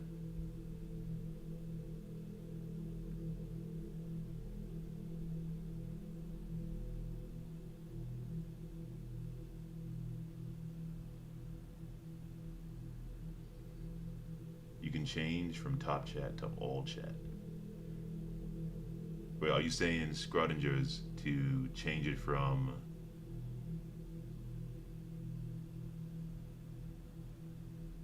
Are you saying change it from live chat to top chat? I had it as top chat earlier, but my chat was moving really slow, so I couldn't see everybody's messages. People are gonna say what they want to say. I mean, you know,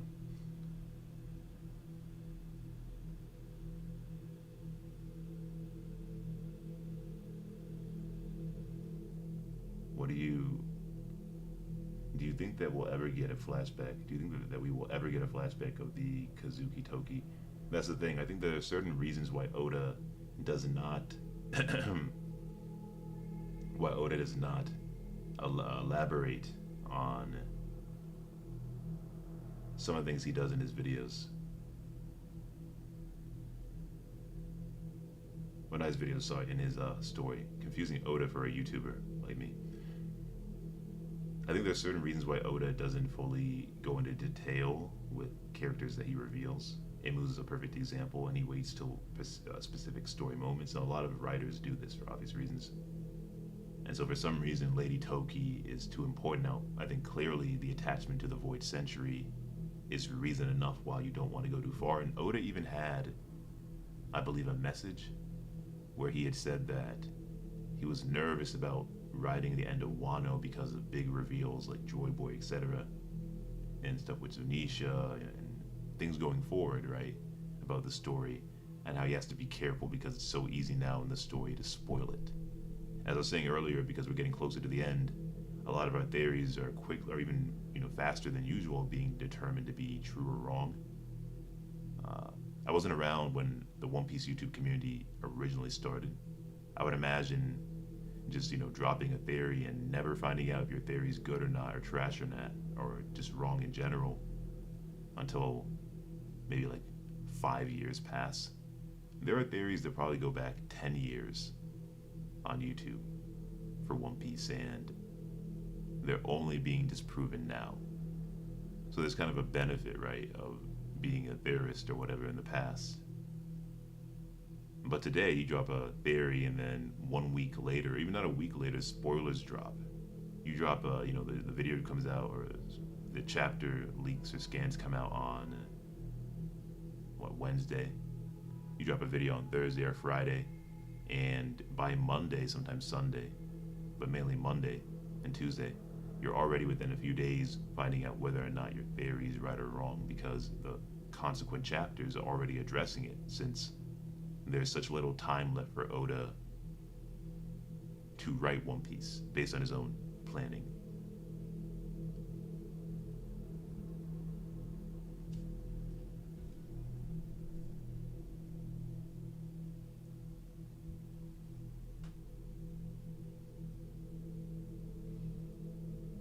For some reason, whenever the music is restarting, it keeps on loading up when I'm trying to hide it at the bottom. I don't know what's going on. Maybe I'll make it smaller.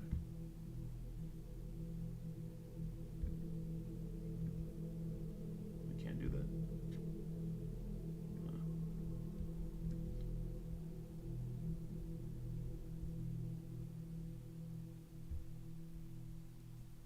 Okay.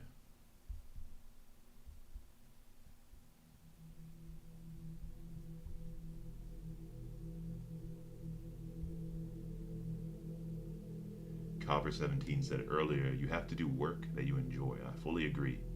I've always said, Copper, that I would rather have a job that paid $80K a year that was fun. Obviously, there's certain differences, right? There's always exceptions to the rule. Like, if somebody's going to give you $1 million, that's entirely different than, say, a job you really enjoy that pays you $80K versus a job you can't stand being at. Like, your soul is being taken from you every time you go there in a bad way. And they only offer you $20,000 more. So, those are things to factor in, because they always say that money can't buy happiness. That's not entirely true, but to some limited extent, such as the example I just gave, it could be true.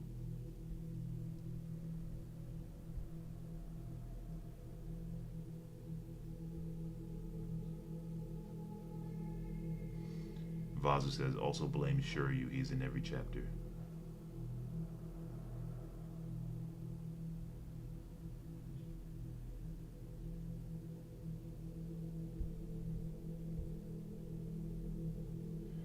Doskamania says that he wrote on Twitter as a joke that Imu is Luffy, who was sent back in time by the One Piece, who then became evil.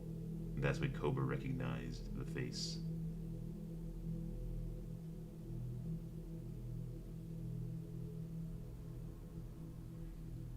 I actually said once that it'd be really cool if Luffy's final opponent was Dark Link. You know, I'm tempted to make a video, what if Luffy is Imu, but I don't know if every what if video will be appreciated by the audience. They'll say, man, this is stupid. But it would be a cool video to do. You know, just put out some of the craziest ideas, because a part of, I think, YouTube is just entertainment. But then I do recognize that some people take it so seriously where your audience will begin to think you're being dead serious about the theory that you're putting out instead of just enjoying the mystery of the video. I think that's where some people go wrong, is where they'll tell you that this is going to for sure happen instead of presenting possibilities, which has been something that I've always tried to do, at least on my channel, is, as I mentioned earlier again, talk about a lot of different things.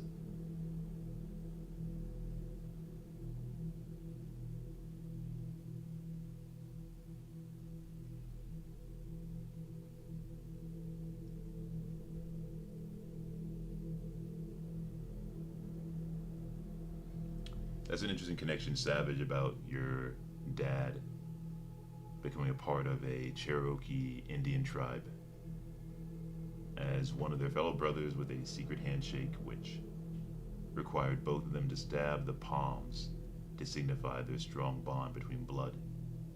I think that the Will of D is something that can be passed. Yeah, I do too. I think that the Will of D might even be a joke.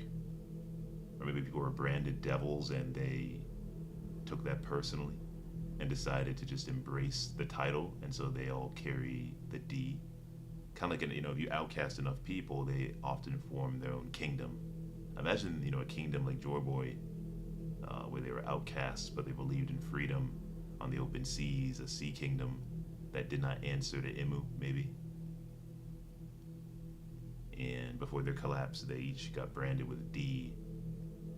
And it's another way of inheriting will or withstanding Imu's efforts to erase the past, whether it's through blood, inherited will, and shared dreams, or stories that are preserved in the poneglyphs or whatever.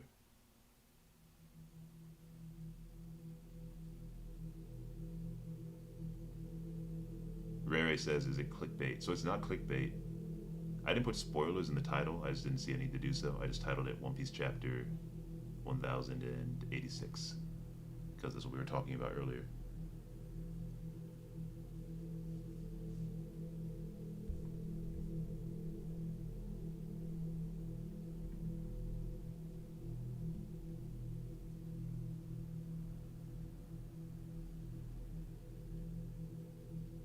Yeah, I agree, Keanu. I think that Imu just being another dragon, first of all, would be repetitive because of Kaido. And so it would have to be some kind of shape-shifting, like actually shape-shifting, not just shape-shifting into a dragon, but shape-shifting into anything, which might include a dragon. Or maybe Uranus is somehow a dragon and they have control over it. I don't know.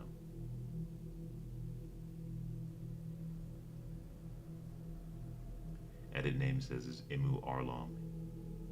I doubt it. Hello, Orbital.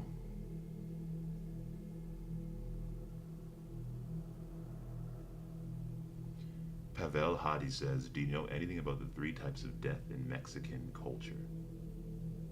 Now, I have heard of El Muerto. I know there's the Day of the Dead. Beyond that, I haven't looked. I'm not too aware of Mexican culture. Oh, I mean, I know other things about it. I took, Spanish classes and stuff where they have you learn some cultural aspects of Mexico and Mexican culture. Desnus has a hot take. Since we never saw Roger's dead body, I want to see Roger come back as a zombie or a shadow or something else. That's true. I made a video about Shanks possibly knowing where Roger is. I would imagine that Shanks, outside of Rayleigh, had a very close relationship with Roger and appreciated, whatever Roger did for him. And so I always wondered if Shanks had seen or attended or had a funeral for Roger. Maybe it was a private funeral, maybe not many people attended. I would imagine that the execution of Goldie Roger in and of itself serves as a sort of, what would you call it? As a sort of funeral in and of itself.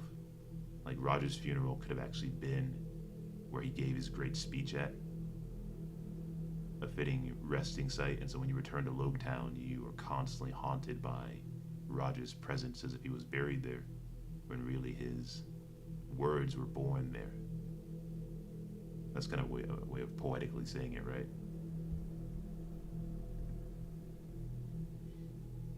Let's see if I missed anything from earlier.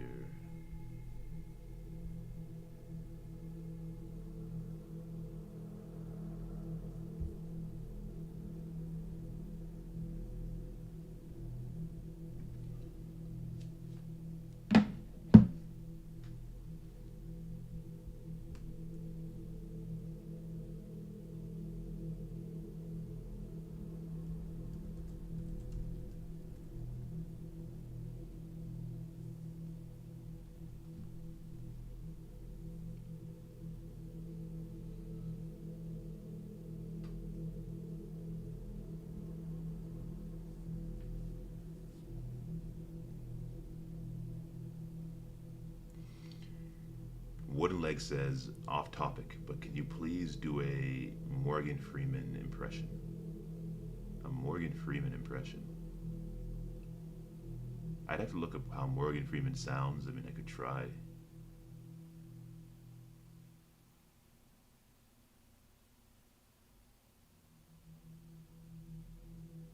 The bold Gorosei might know Zoro's ancestors, or even so. I really like the idea about.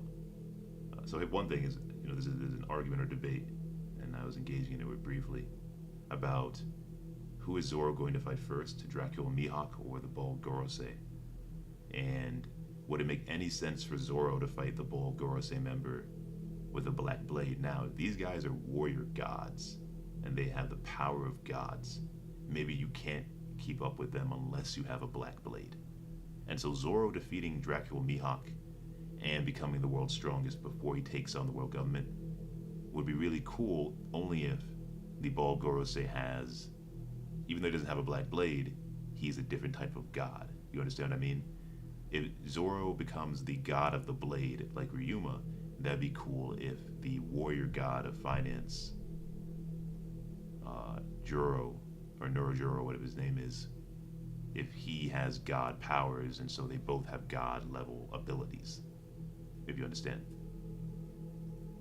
Another possibility that I offered on Twitter was Zoro fights Mihawk after the final war. Zoro's dream is the last dream of the Straw Hats to come true. It'd be cool having nobody, either a massive audience or nobody there at all, and Zoro and Mihawk need some secluded island to fight, because we've never seen what kind of level it is to fight with two black blades. Because again, I think a black blade has to be a lot more than just unbreakable. I think there's a lot of power behind it when it releases the spirit that has been imbued into that blade for so long, if that is a part of the process of forging a blade, which will also be addressed in greater detail in the follow-up video on Zoro, which you should definitely be excited about because the new information is mind-blowing on top of the information already provided in the Zoro death whatever video.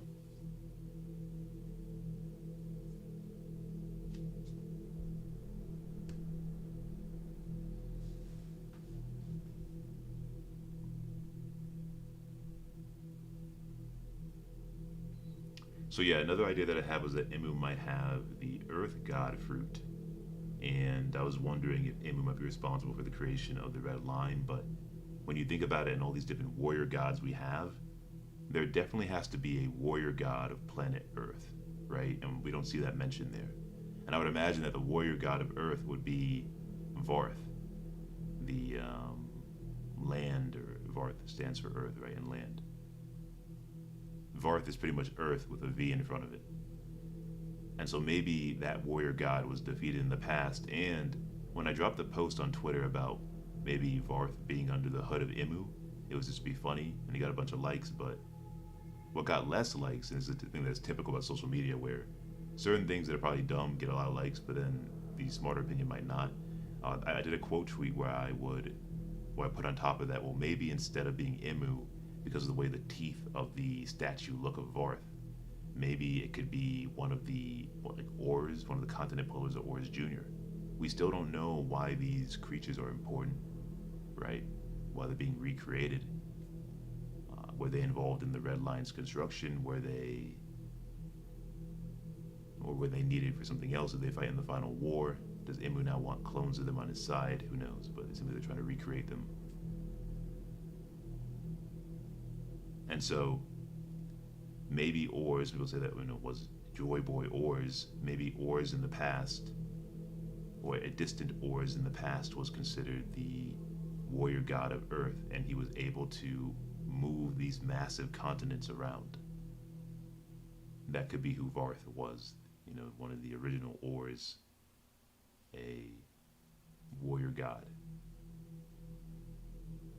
But again, going back to the Bald Gorosei, I think it'd be cool if that Ryuma stuff is true, and the Bald Gorosei also sees Ryuma and Zoro with a black blade, if Zoro already has a black blade when he gets there.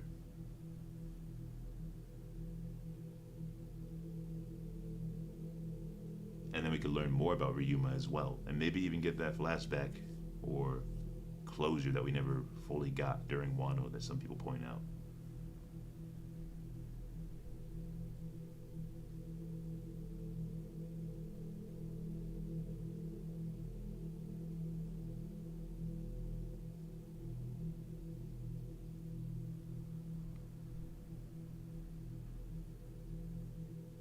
So Desnes, yeah, I don't know if Twitter's banned in any countries. I was just saying that some people have pointed out to me they don't have access to certain platforms. For example, PayPal or certain other things. Certain countries do have a lot of restrictions around social media usage. Okay, so Desnes says apparently China, Iran, Myanmar, North Korea, Russia, Turkmenistan, and Uzbekistan banned Twitter. Okay.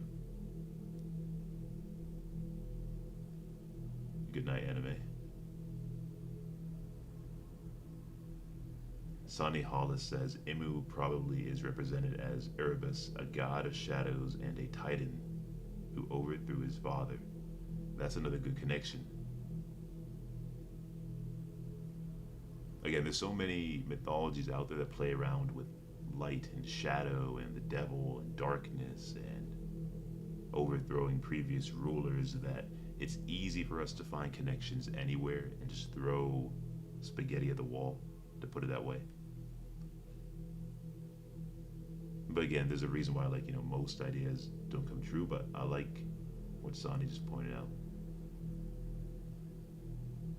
Roanoa, welcome to the team, Roanoa. Welcome to the community. Roanoa says, One Piece is amazing. Just started getting into it a few months ago. Up to the Wano arc now. I watched every one of your videos. Well, I appreciate you watching my videos, Roanoa. I'm glad, hopefully you had a good experience watching most of them. Sorry about those that are poor quality. My channel has been like a constant series of making changes and updates that sometimes make things better and sometimes mess up the quality. That's been happening since I've been at 0 subscribers.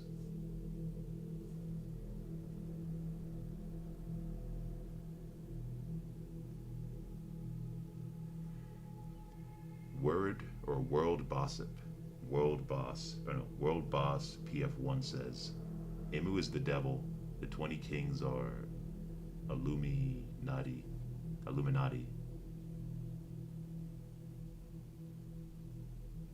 Funny thing is I'm new to this streaming stuff. I don't know what kind of words YouTube censors. I heard from somewhere that if you mention any sort of conspiracy that YouTube will censor it. I don't know if that's true entirely.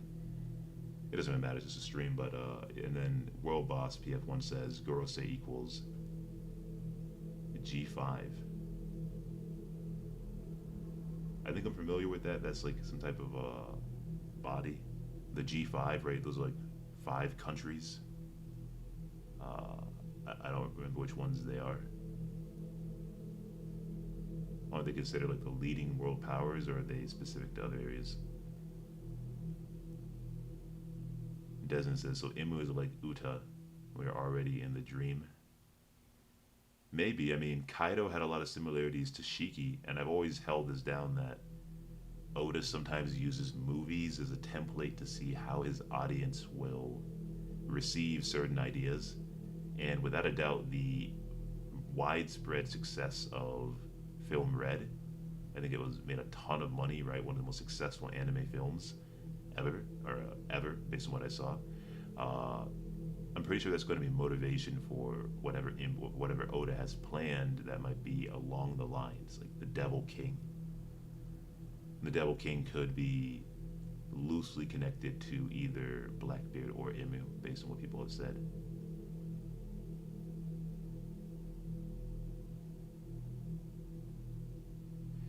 The god Nyx is the personification of Shadow's moon in connection to the stars and moon. Yeah, like I was saying earlier, it could be a bunch of these different gods. There's so many alternatives that Oda can take outside of Kaguya, while also writing it in his own way for his own end.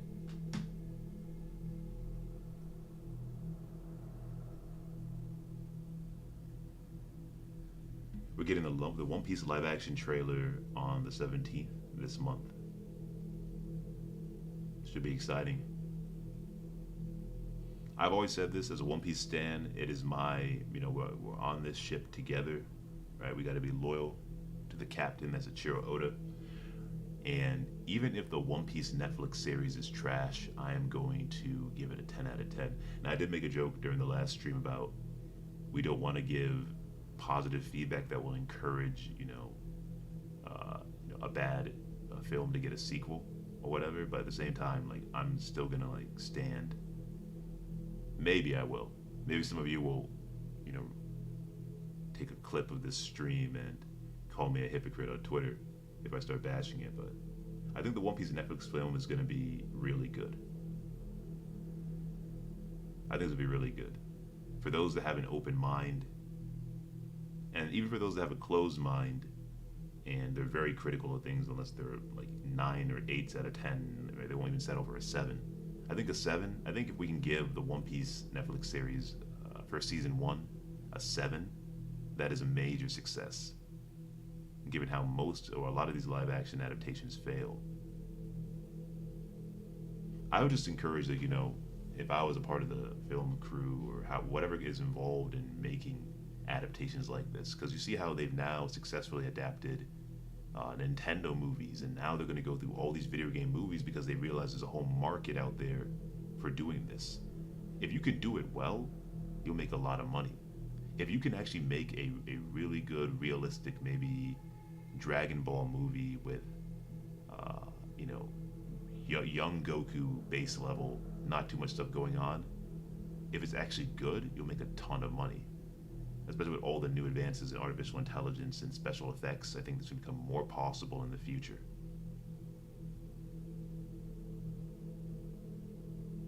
I would love to talk to Randy Choi about what he thinks about the changes that are happening with technology and how it could be applied to the movie scene. I know that there's some writer's strike going on. I think he was a part of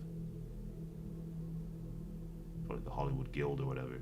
But it'd be interesting to hear from Randy about how he thinks movies, because I think Randy's also a film director, right? But he's made films before, and how artificial intelligence will impact special effects and make live actions like One Piece even more realistic. All the things we thought would be too crazy in an anime to do or a manga to do, will suddenly in the next 5 to 10 years, no longer than 10, I think, be a very real possibility.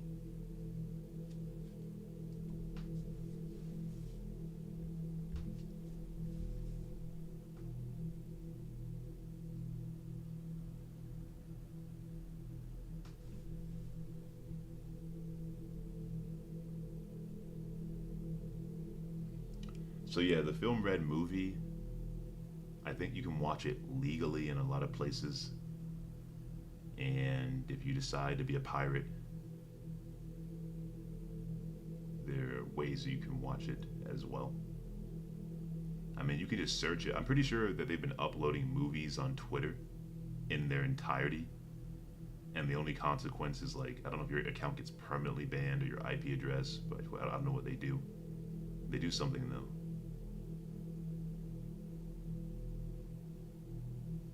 I mean, look, Desmond has a point. They've made so much at this point, in terms of ethics, and people always criticize certain things. I've watched plenty of films illegally. We even read the scans, right? Uh, at this point, Film Red has made a ton of money. A ton of money. I don't think just watching it is going to hurt. And besides that, after you watch it, you talking about it is more marketing, and it will get others to maybe do the same piracy or watch it, legally and pay for it and buy merchandise from it and everything. A lot of us, often overlook the ways that we are individual marketers ourselves, because other movies, there aren't communities for every single series out there. A lot of people don't realize that. Some movies and TV shows are one and done, they come and go. But One Piece has the benefit of an organic community in which every single person that is on like social media or watches videos on YouTube or makes videos on YouTube, they're contributing to the free marketing for these businesses or brands or shows. Desmond says I'm an hour behind in the chat. Am I?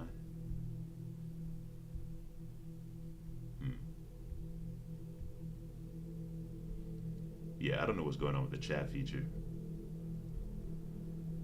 Oh, wait, hold on a second.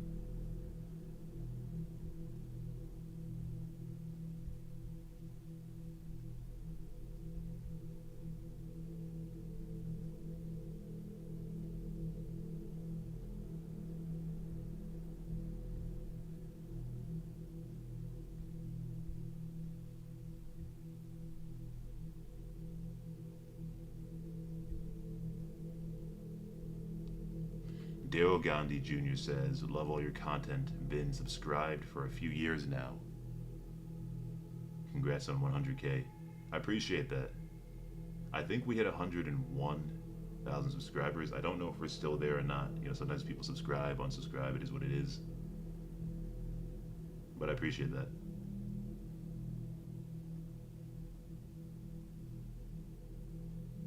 Okay, here we go.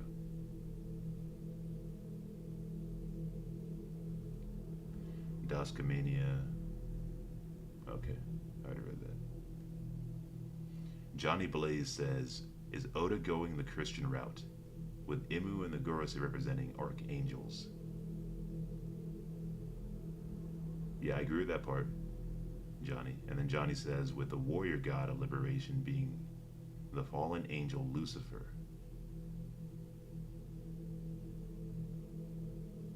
Now that's interesting. So yeah, I have another video where I talk about Luffy being Lucifer, and it was heavily inspired by you guys in the comment section, so appreciate that.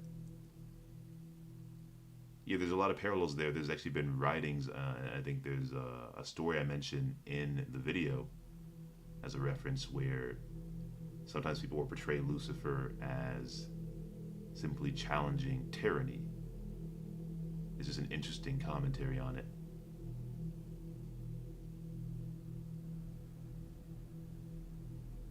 So maybe there is a different god in the past. Maybe it was the Earth god or whoever, and you have these archangels that challenged and defeated God. Maybe. Now, I personally believe that Oda has used the concept of the devil, and it's inspired the actions and other traits of various characters. We can see it with Devil Leg, Diable Jambe, Sanji, the King of Hell, Roronoa Zoro, that does not believe or at least pray to God, more so aligned with Buddhism and stuff. And then we have Luffy, who is not really that concerned with the authority of God at all in the story and just does whatever he wants to, which perhaps is the ultimate display of freedom, however controversial some of you might find that depending on your religious beliefs.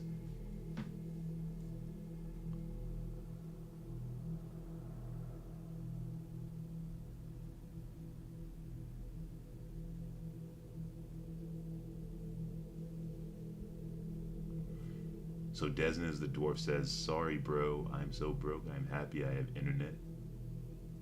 I don't know why some YouTubers give people the urge to donate so they can be listened to. Yeah, I mean, if you are in a position to do so, you should never feel pressured to do so. Now, if you do want to donate, that's cool, but like definitely don't break, the bank for me. If you're struggling,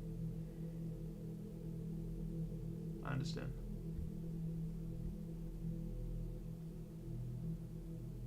Could I do the Arby's guy's voice? Yeah, I heard that Oda watches YouTubers.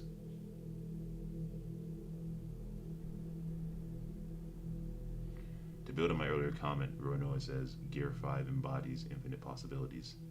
Desna says my oldest theory since Skypiea was new was that the One Piece is like, or is inside of the Earth.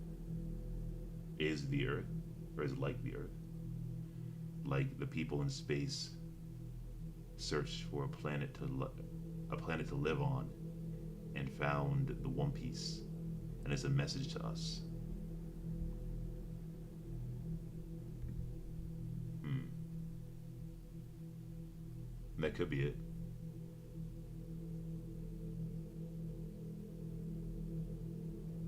So planet Earth itself is the One Piece, and we need to care for it and take care of it. You think is an overarching method, not sorry, method message that Oda will have at the end. I've always said that Luffy's journey to find the One Piece and the similarity of his dream and Sanji's is done for a reason very important, right? The All Blue, which pretty much connects the world. We talk about one landmass. Why is land so important, right? One landmass, but what about one sea, one ocean that has been divided by land? You often talk about what divides people, and there's in one of my classes in college I learned that there's a proposal made by someone, and it still withstands the test of time in terms of a lot of conflicts between societies and wars is often due to cultural differences, and differences in beliefs and values lead people principally to go to war with each other, more so than money or territory or anything else. This guy argued, I think it was Hutchinson, whatever his name was, Hutchinson or something, and that culture was at the root of war. And so you talk about what divides us. If we all lived on the same land and spoke similar languages and had some similar values, there'd probably be no reason, or there'd still be reasons for violence, but however justified or not, but not as much as there is now.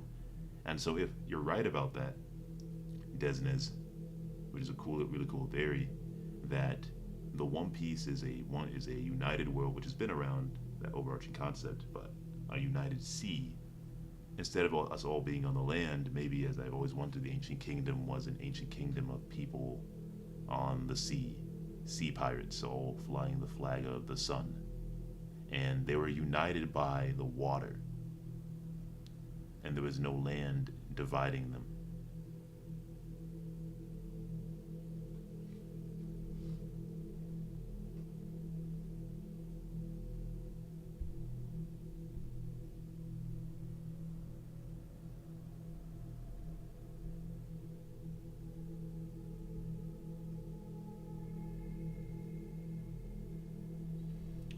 Tiante says, your voice more feelers than his.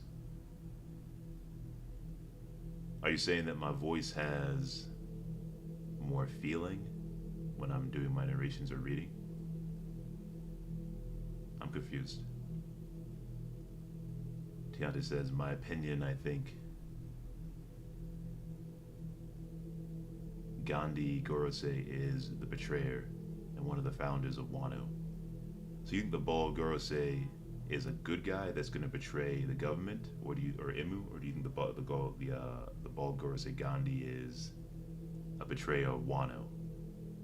And maybe he wanted to join. Well, here's what they said, right? Imu said that the names of these prior kings were erased or whatever, and so Queen Lily is not possible, or possibly not known to most of the people of Alabasta, right?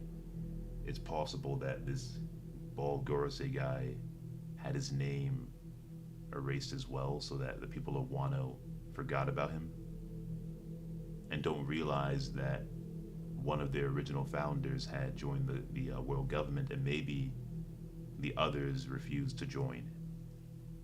I don't think a representative from Wano showed up there, right?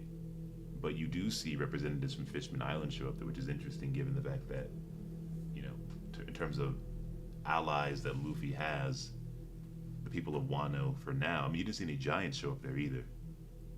And yet the fishmen were made to go. I don't know if you saw any minks show up there, and yet the fishmen were made to go.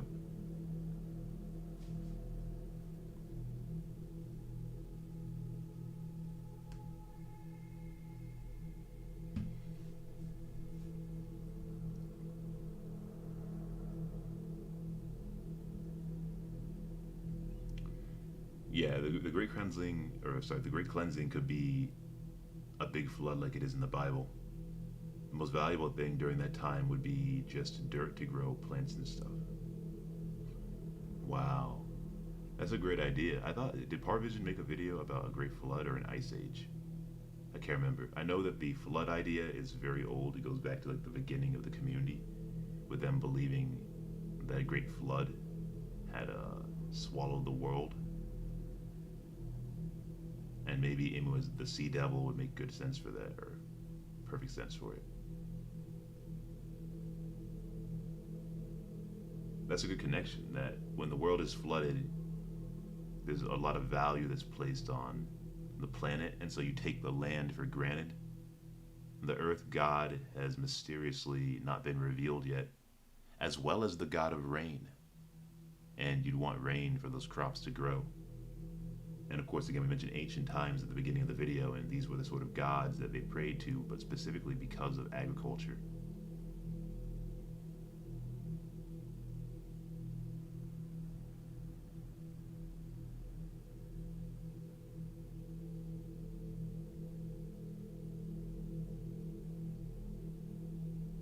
Zoro says, I have a question. If the D are the enemy of the gods and the Gorosei also know about this, then why do they let people with the D moniker work in the Navy? Especially Garp. Why not just kill them? I think so long as the D appear like they're submitting to a degree, while Garp might have rebelled and said he didn't want to be an admiral to maintain his freedom, we don't know if that's the motive that he gave them, right? In terms of saying he didn't want to be an admiral. But that could be like a personal reason that he shared with Sengoku. And Admiral or whatever, or Chief, whatever his name is, Kong. So long as you submit, like apparently Lily did not submit. Lily disappeared, ran away, or she was killed or whatever. And so she's a member of the D clan that refused to submit to the devil or the current king of the world, who some probably see as a god, as God. So maybe that's what the common trait is, the D that refused to submit for whatever reason.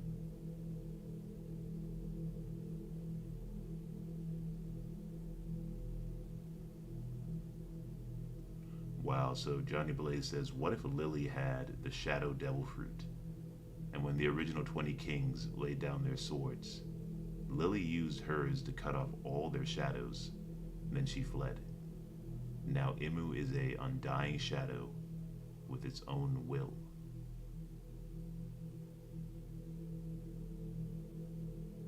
That's a really good berry. Who had the Shadow Devil Fruit in the past, and how did they use it? Is there foreshadowing for putting shadows into another person's body via Thriller Bark? Here's the thing, Luffy had a ton of shadows put into himself, but understand, those were a bunch of weak shadows. If you took the shadow of Shanks, Kaido, Roger Whitebeard, Joy Boy, Imu Blackbeard, and you put that shadow into one body, Big Mom as well, You know how powerful that person would be?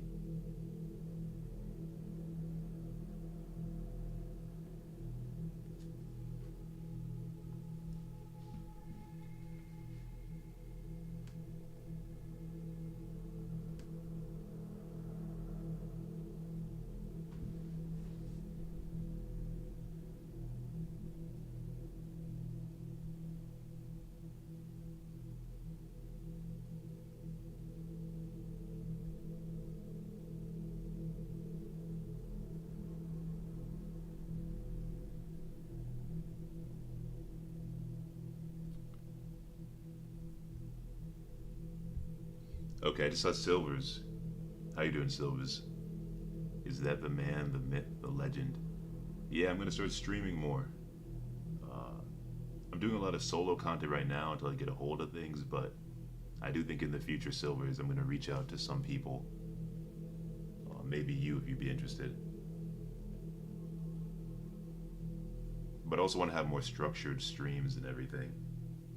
So it'll probably be sometime in the future. Vinland, the voice actor. Vinland for live action narrative voice. You know, the crazy thing was, right? And I don't know if anybody here dabbles in YouTube or microphones in general. The other day, I wanted to see what it would sound like if I recorded myself singing. And I was surprised that I've gained a lot of vocal control from narrating and altering my voice at times to add more emotion or mystery and stuff. And so I was singing a little bit, like a short passage. I don't know what song it was or whatever. And it actually sounded somewhat good. Not like incredibly professional, but you could hear the potential in it. And no, I'm not going to do a recording or whatever. Look, I would do a recording of myself attempting to sing a One Piece song in some kind of way. I'd add underlying background music and edit it or whatever if we got to like 200K subscribers. I'd have to get to like 200K subscribers or get like a $10,000 donation to do something that embarrassing. So it's probably not going to happen.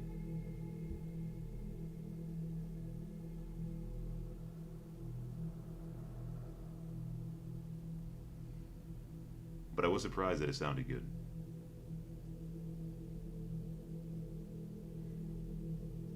MFZ says, did I miss the discussion on Neurona? Oh, forgot about that. I forgot about that, MFZ. So yeah, now we have a confirmed, puts back on the screen. If you guys can see that shortly or now, it says One Piece chapter 1087 schedule. Confirmed spoiler will be released starting on July 10 or 11. Okay. So they're saying that chapter 1087 is still going to leak early.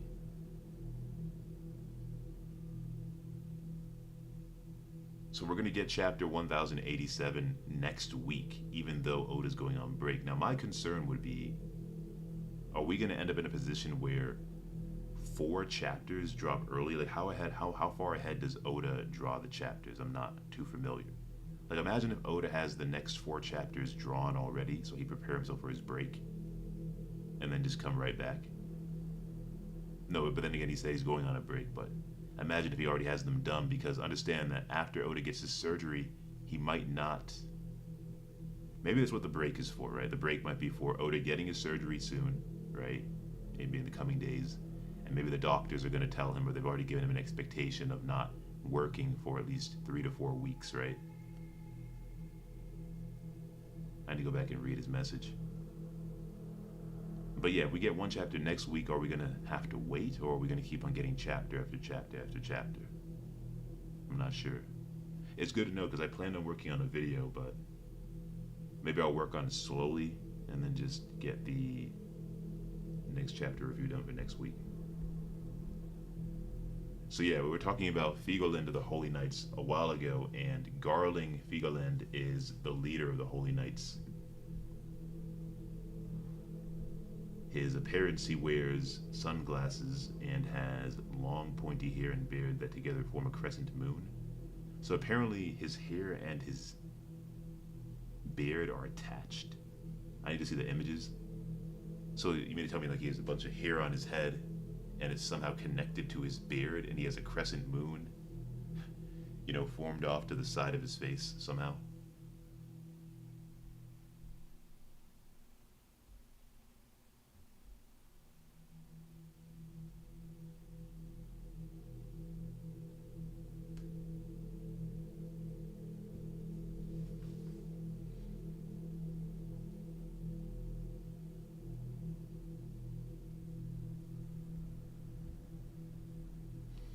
So it says that Garling Vigeland is the leader of the Holy Knights. He is an old man and strong. Ivankov thinks Imu is immortal. We went over that already. Because of the former user of the Obi Obi no Mi. Imagine Joy Boy had a crew. Well, I mean, they're 20 kings, so I don't know if they belong to Joy Boy's crew. Unless there were 20 kings under one former king of the world. Although I question if there ever was a king of the world in the past in the recent video.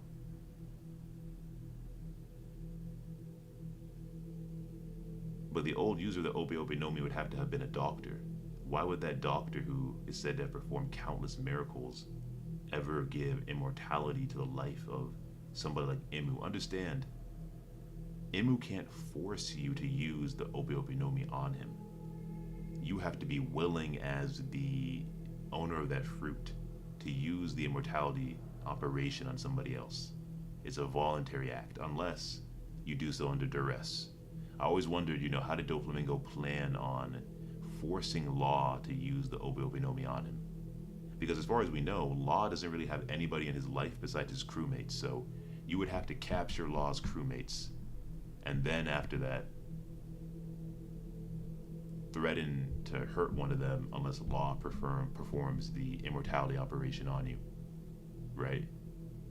And so, was Imu actually a good person in the past and he became corrupted over time? Did heaven slowly turn into hell as Imu was corrupted by power? Is that the other commentary Oda's making?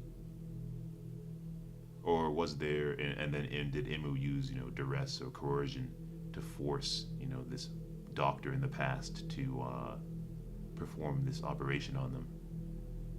Or was there somebody in the past that truly cared about Imu and they died? Could Imu have been a doctor? Not Imu, could Queen Nefertari D. Lily have been a medical doctor? Did she disappear because she performed the surgery? Is there a connection between you looking like the person that performs the surgery on you?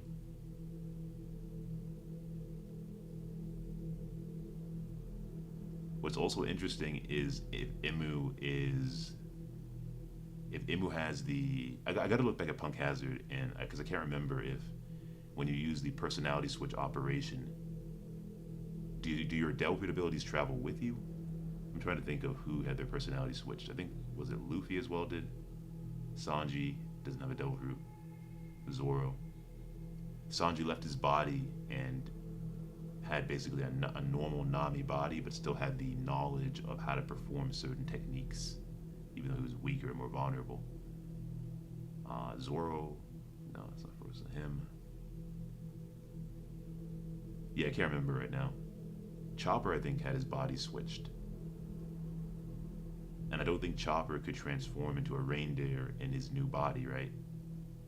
And so if Imu were to use the personality operation on Lily and take over her body, and then have somebody else, right, that had his old, and then have somehow Lily that's not in his body perform the immortality operation on him, somehow under duress, maybe by threatening to harm somebody, that could potentially be what happened.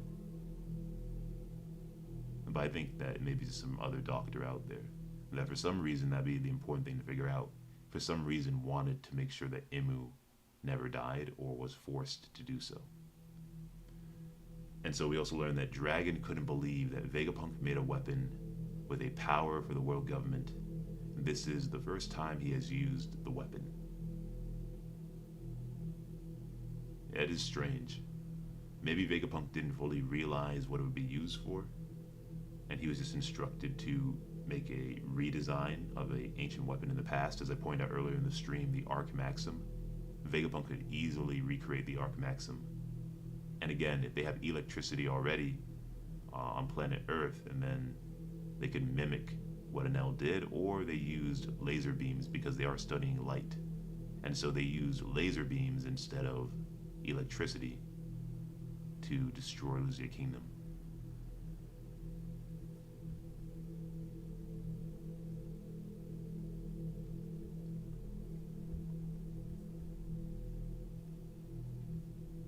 And so we also see that the One Punch Man artist, you guys can see this on the screen, the artist for the mangaka for One Punch Man, Yusuke Murata, also sent his well wishes to Eiichiro Oda. It's crazy to think that there are mangaka out there that, read of each other's manga avidly the same way that we keep track of manga releases.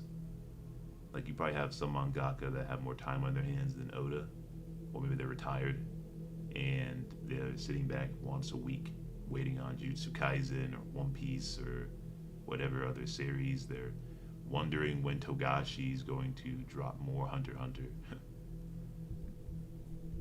Or they probably have a personal relation with him, or a personal relationship with him, so they probably know what's going on.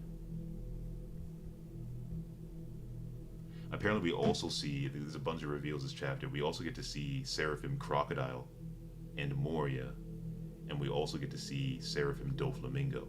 Now, are they on the island, or were they off doing other stuff, or are they, for some reason, kept with Imu? I also think it's important to remember that because Vegapunk has been so successful cloning devil fruits, it is entirely possible that they have the Holy Knights and the Gorosei or whatever, and Imu himself have cloned devil fruit abilities and other stuff, which I go into in one of the videos as well.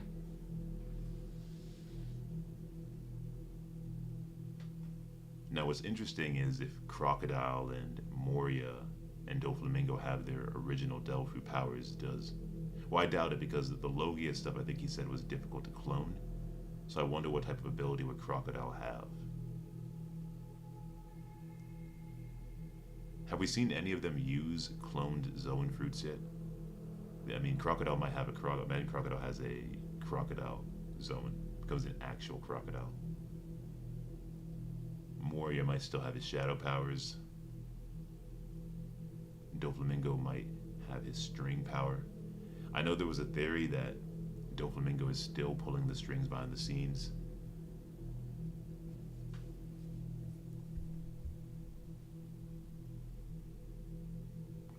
We also get a cliffhanger, which tells you it's going to be a really good chapter. I mean, last chapter is kind of a cliffhanger as well. As well as kind of, concluding our speculation over, or at least a series of events as to how Vivi escaped and what exactly happened. Did Sabo help her? Whatever.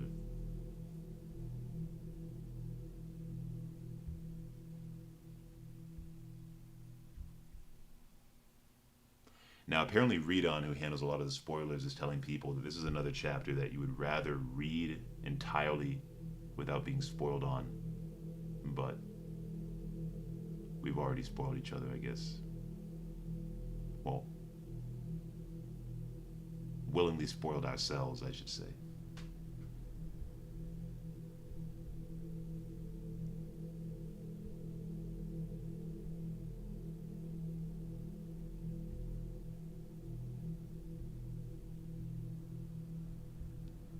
Okay, let's get back to the chat. Duskamania says, so Roanoise says a lot of William Blake and Oda. Yeah, I think I even showed, didn't I, in the recent video, that there's a red devil similar to the red serpent, right, soaked in blood, red dragon.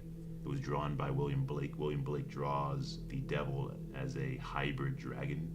So think of a mythical, devilish dragon devil fruit with multiple heads, all sorts of stuff. Now that seems more fitting for someone like Blackbeard, and this is why there's this contention in me between Blackbeard or Imu being the Sea Devil. I just don't see why Oda would have Blackbeard have a power that is said to have created devil fruits. That sounds a lot better for Imu. Duskamania says, in the Lucifer TV show, Lucifer says, "I'm not evil, I punish evil." Yeah, it's an interpretation some have had where they take Lucifer and portray him as someone has wrongfully tarnished for challenging authority.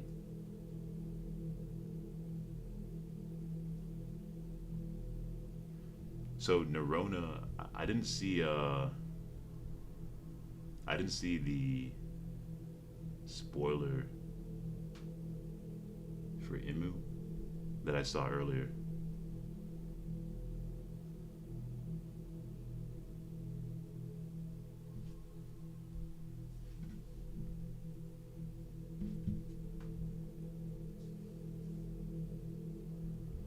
Let me see if I can find it again.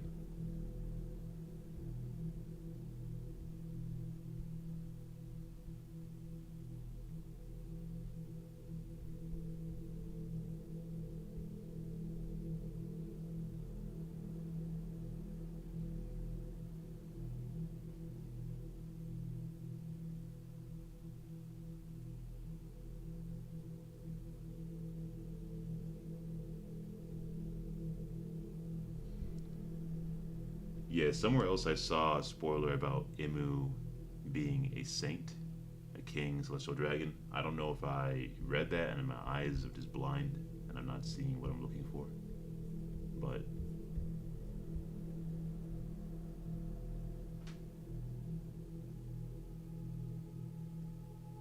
okay, here we go. I found it. There was a Saint Imu from the Nerona family among the first 20 kings. Yeah, we did go over that earlier, I think. Nerona meaning.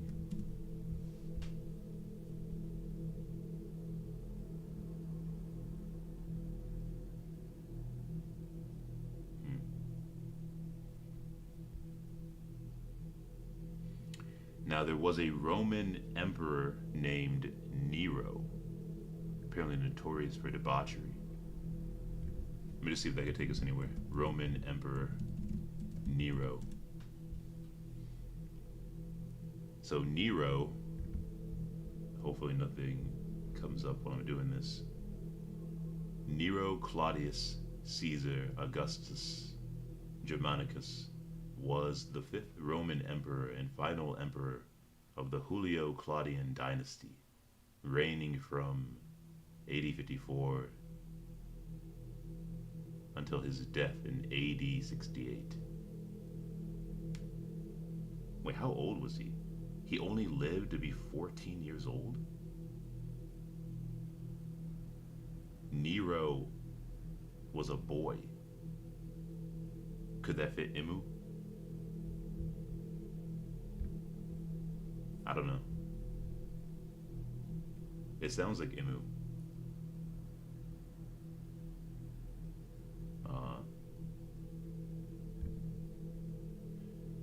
Nerona, Nero. Could Oda be playing off of that? Taking the Nero from Nerona. I don't know if it's a reach or not. But there was an emperor named Nero that appears, if my math is right, AD 54 to 68. That's only 14 years. Except Imu is alleged to be immortal. And I did say on Twitter that it'd be cool if Luffy's final opponent is, even though Luffy's an adult now, because Japan used to say you're an adult at 20, I think they lowered it to 18, right? And Luffy's 19.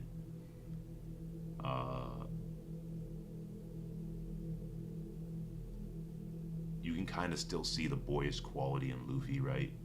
And so by a matter of approximation, it'd be like two boys fighting each other in the end. Or a boy and a girl. Kind of like, Vivi and Luffy fighting in the desert.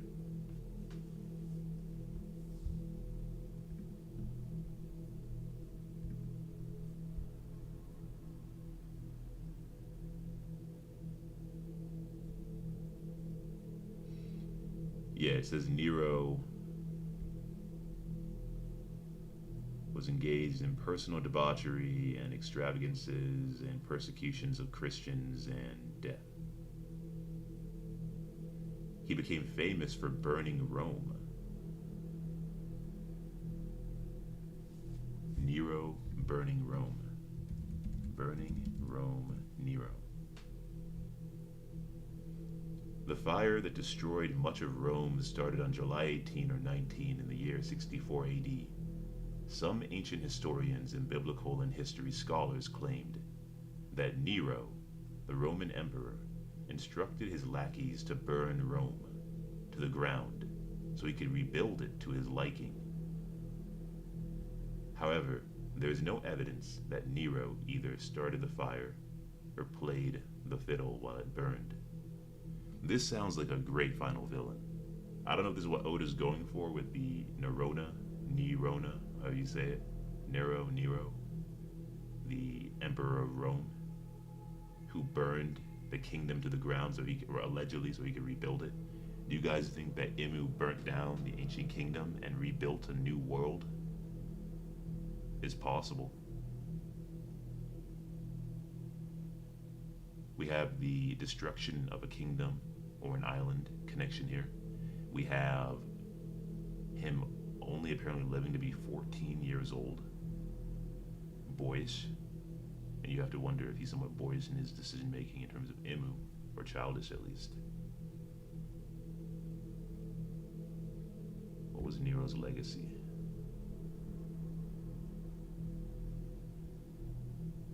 Okay, that's it. Okay, back to the chat.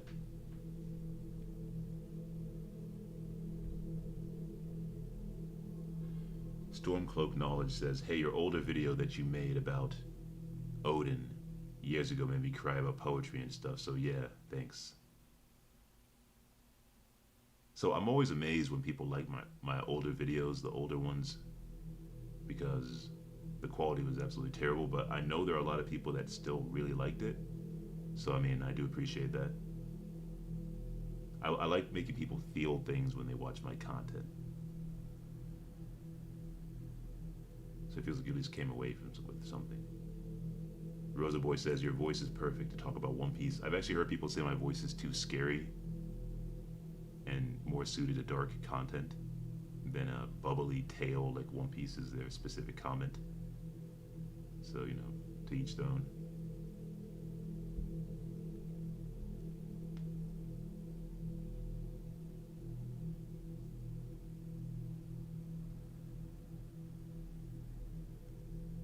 I'm gonna copy this real quick and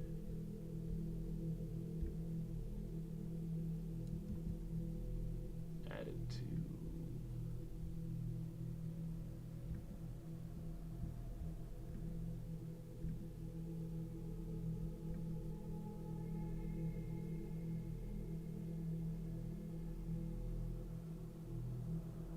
So Cam says, I don't want to spam the chat, but I posted 2 previous messages you might find interesting.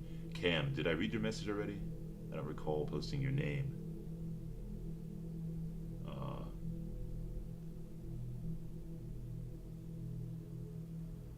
I'm scrolling up, but I'm not seeing anything.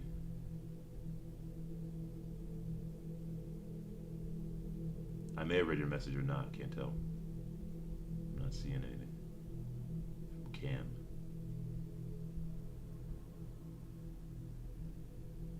Okay, well.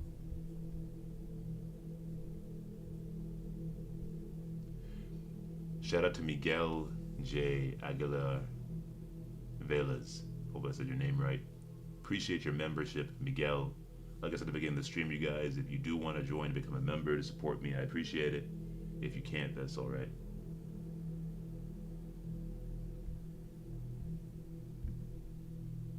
Skater D-Boy, welcome to Warrior. I think one of the perks of becoming a member is mod status, and we definitely could use some more moderators in there. So I'll add you as a moderator.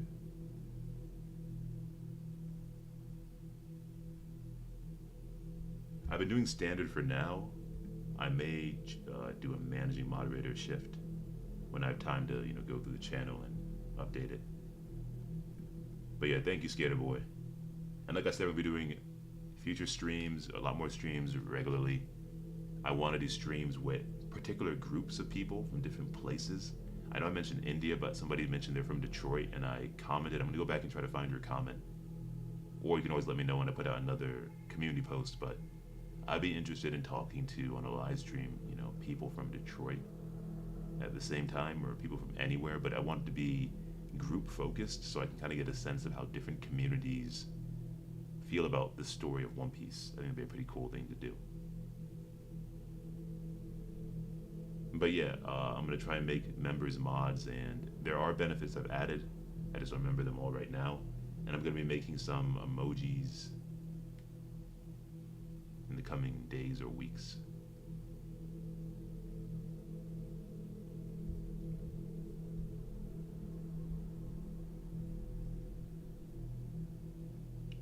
Yeah, so sorry, Cam, I couldn't find your earlier messages.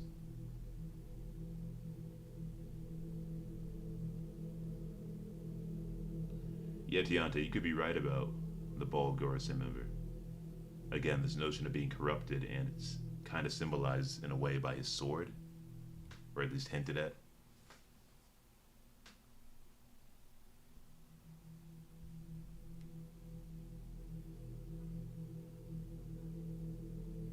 Oh, Desnez, I forgot. I didn't realize you were a YouTuber.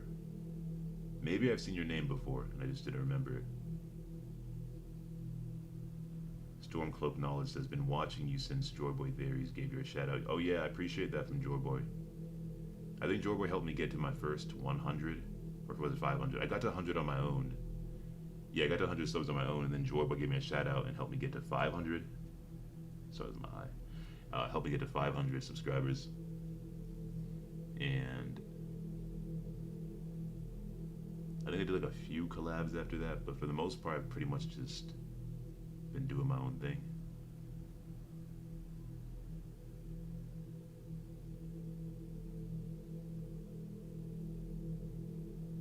Wow, that's interesting.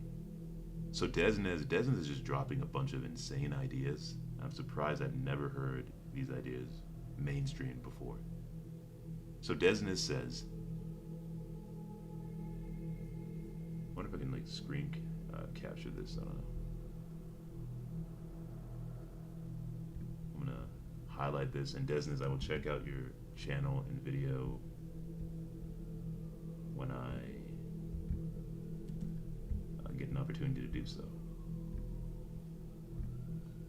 So Desnez the Dwarf says that they made a video about the Great Cleansing Flood, and how if you flooded the world, every single Devil Fruit ability would be... Sorry about that, you guys. We have sirens in the background. 1 second.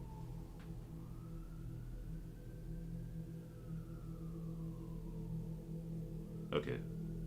So Desmond the Dwarf says they made a video about the Great Flood, and that if you flooded the entire world, everybody would be drowned, including Delphoid users, and so the Delphoid people would be, sunk to the bottom of the sea. And so now, expanding on her idea, I haven't seen the video. What happens when a Delphoid user dies? The Delphoid soul tries to leave their body. What if the Delphoid soul can't leave your body if you're drowned underwater? Like if you die as a Delphoid user and you drown, can the Devil Fruit escape the water? Or does it stay in your body? That's an interesting thing to consider in terms of making a video on, right? Like, if you were to die and you drown, that's how you die. You sink at sea. What happens to the Devil Fruit? Does it reincarnate, or is it unable to escape because the sea is pulling it down as a Devil Fruit user?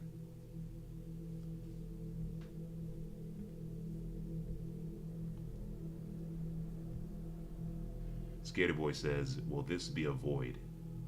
He's at work and wanted to stop by and say hi. Oh, will this be a VOD? So this is going to be a live stream, Skater Boy, and it's going to be saved afterwards. So if anybody wants to come in, if they can't stay for the live stream. I know that I started streaming during the daytime, And I'm going to start streaming at night because it's when most people have time to do so, or to tune in. But yeah, the live stream should be saved afterwards. I believe that my other live streams are public. Like I have another live stream from the other day for chapter 1085 that should be on the channel, but YouTube's kind of changed up where you got to go to the homepage or video section, and then there's a live stream section, short section, and everything. The flood idea sounds really cool. Zane says, ever considered voice covering something dark? I am planning another channel that I'm looking forward to. So there's two other channels, right?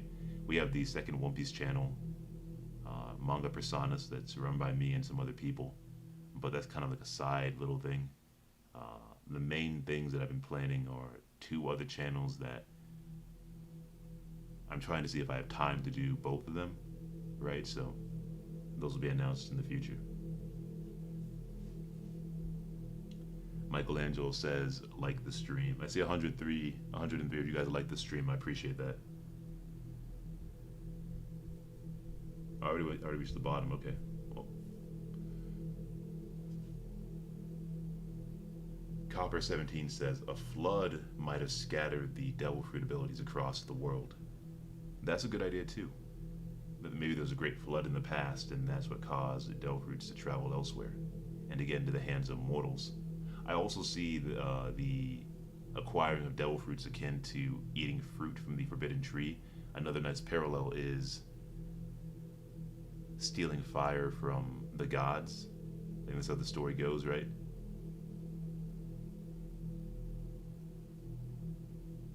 Cam says, villain. Lily went to Weaver's Town and disguised the Poneglyphs as sake, shipping them out around the world, hiding the story of Void Century through Bink's sake song. So Imu wanted to erase what happened during that time for whatever reason, and Cam is saying that Lily wanted people to know. The same way maybe that Vivi was so appreciative of the light. Vivi talks about the light. It's a connection that I drew with Imu wanting to erase the light, and Vivi cares about the light the same way that Lily might have, which further makes Imu the darkness, right, that shrouds everything, illusions and erasure.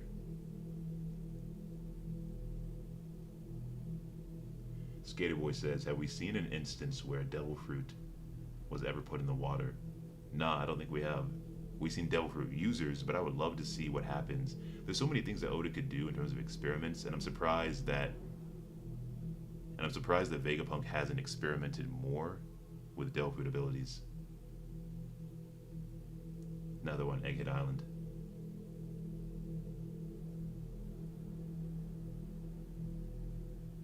Zoro says, I think Lily was not originally a D. After getting in contact with Joy Boy and seeing the cruelty of Imu, maybe she just picked up the Willow D from Joy Boy and carried it over. There could be different Ds. There could be the D family that is attached through lineage, maybe, or proximity to Joy Boy or the Ancient Kingdom, and there could just be the D being given to friends. Imagine a scene where Luffy gives the Will of D to each of his comrades, right? Nico D. Robin, Roronoa D. Zoro, right? Like Zoro just, like, there's a scene where Luffy does that. I don't know. Maybe you think that'd be trash. I personally would prefer for the Will of D to stay as a unique quality. I don't necessarily want everybody to have it, but maybe there could be a cool moment where Oda does that, right? You know, I really like the idea of people with the Will of D dying with a smile, and I can't remember if that's just a community idea that's become canon because of how popular it became, right? Kind of like with Ohara's theory about, the Ancient Kingdom or Laugh Tale being underwater. You know, that's become very popularized, where a lot of people now think that, you know, it was sunk somehow or put somewhere. But yeah, the Will of D, I mean, did Cobra die with a smile, or did Oda intentionally make it difficult for us to see?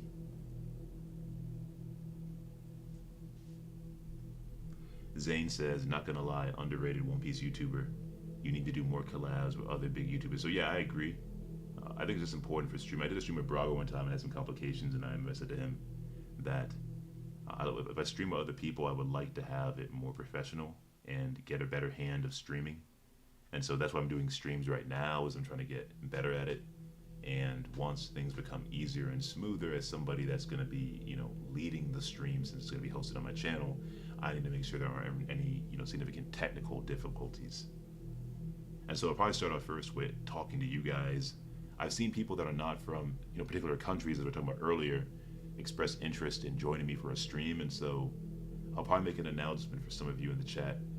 If anybody would like to come on and just talk about something, we could probably schedule that. Zora says Captain Mid is under the water now. We believe he might have been saved somehow.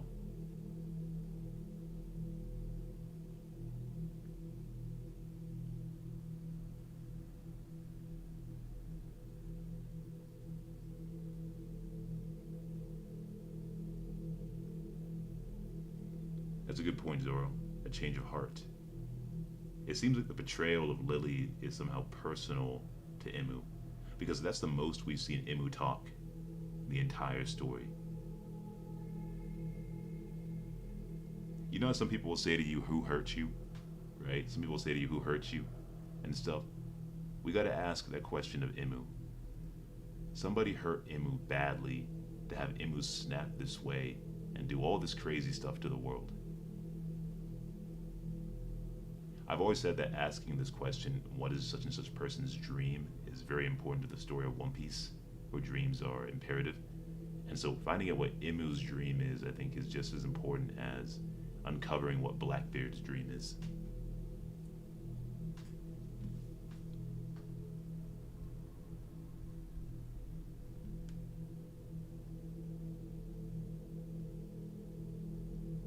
Barry says, yo, rare Vinland stream, love your channel, bro.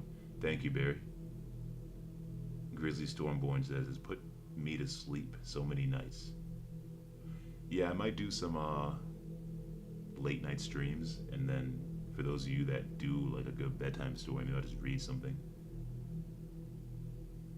related to One Piece, of course. Brainstorm some theories.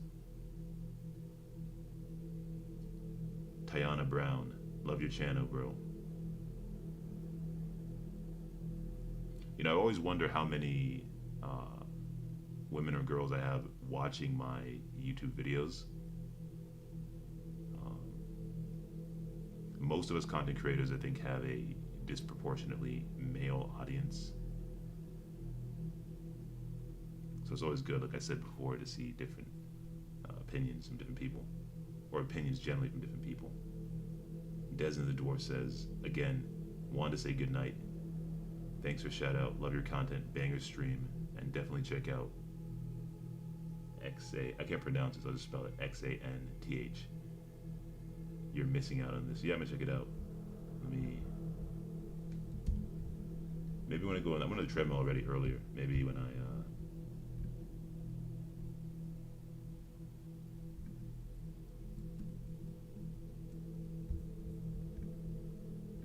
go in there again, I might watch it. Zora says, I don't believe Joy Boy got defeated. Maybe he surrendered just like Roger did. That's true. Imagine we see Imu execute Joy Boy in the past, and Joy Boy, first person to die with a smile. The first person to make a connection between those that died with a smile and the will of D. Maybe that comes from Joy Boy. And maybe we'll get a flashback of Joy Boy being executed and beginning the first Pirate Age. And maybe Roger, I don't know if it diminishes Roger, maybe it makes Roger even more epic. And maybe Roger imitated what he learned about Joy Boy. There is a lot of religious imagery throughout One Piece. I think this notion of Jesus dying with, for the sins of man, and how his death sparked Christianity and the Christian faith. People, wearing a cross around their neck. Maybe Roger is built similarly, although there's countless, I'm sure, sacrificial characters to be inspired by. Duskamania says, if Imu is at least partially based on Nero, then Imu might have been betrayed by someone close to them. Yeah, and that could be Lily. It could be Lily that betrayed Nero. Again, Nero burnt down the world, well, which was Rome, right? The world in the past for people was a more closely knit environment. They didn't see the entire planet as the world. In many cases, your world was probably the kingdom that you grew up in, and nothing more, or very little more.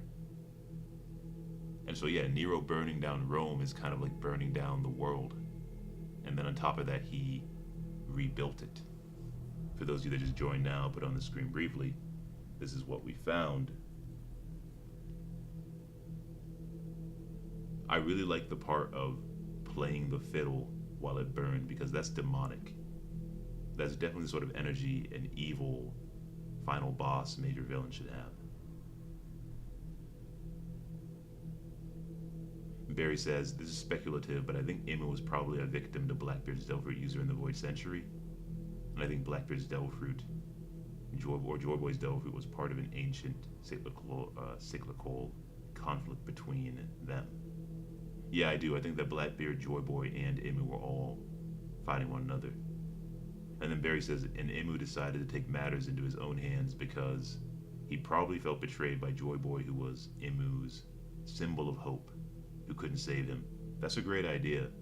And the more I think about it, the more... Was Joyboy, a former king that disappeared, just like Lily? Why did Joyboy break his promise? I always wondered about Dragon's statement about the world awaiting our answer. I think that's a very important moment for Dragon, out of everything else that happened when he rescues Luffy during Lowtown. That moment stands out to me. And I do wonder if Dragon will eventually run into Immu, or Luffy will, and Immu will want to hear the answer from Dragon. Like, what is your answer for the world? If I'm so wrong as king of this world, and all the chaos and bad things that happened in the past, what way is better? Show me. You know the way that people will say, they'll call people Twitter fingers, or say that they love talking tough behind a computer screen or whatever, but they're not actually doing anything themselves. And so in Immu's case, Immu might, Immu's doing a lot of stuff right now, and a lot of people are critical of Immu, and the Goro say, but how much better would you handle global affairs, since you're responsible not just for a country, but the entire world with your world government? Immu's responsibility is far more significant than that of a king, and so while we might want to judge Immu for, all this crazy stuff that he's doing, this is definitely a conversation on a higher scale. It involves, questions of, free speech and, other arguments that some of you probably don't care for. You just want to read One Piece or whatever. And maybe this is what Oda's talking about here with where do you stand on what people should learn and read and all that kind of stuff. And Immu is clearly saying that Immu will do whatever they have to do to preserve world order. Occasionally there will be instances of war, right? Times of peace, but at the end of the day, are you preserving the world? Because that's more important than a few bad things happening here and there, or even a lot of bad things happening is better than the world ending entirely. And maybe in the past, the world nearly ended because people had too much freedom, which is an argument I keep on pushing. And so Immu has a different answer. And so Dragon will present his own answer as a revolutionary that wants to change the world. And we already know what Luffy's answer would be, as somebody that believes that the Pirate King represents freedom, and Luffy probably wants freedom for everybody. In fact, every single action that Luffy takes is kind of bringing his dream closer and closer to reality when you think about it. I need some water. My mouth is getting dry. I can't get all my words out. I gotta cut them out. I've been streaming for how long? I think 3 hours? 3 hours, 15 minutes? Okay, let's finish up. But yeah, I think that every single action that Luffy has taken so far in terms of pursuing freedom is ultimately working towards his ultimate goal, or dream, or one of his goals at least, right? Of seeing others free, if that's somehow tied to it. Because every country he goes to, it's ending with some form of liberation to an extent.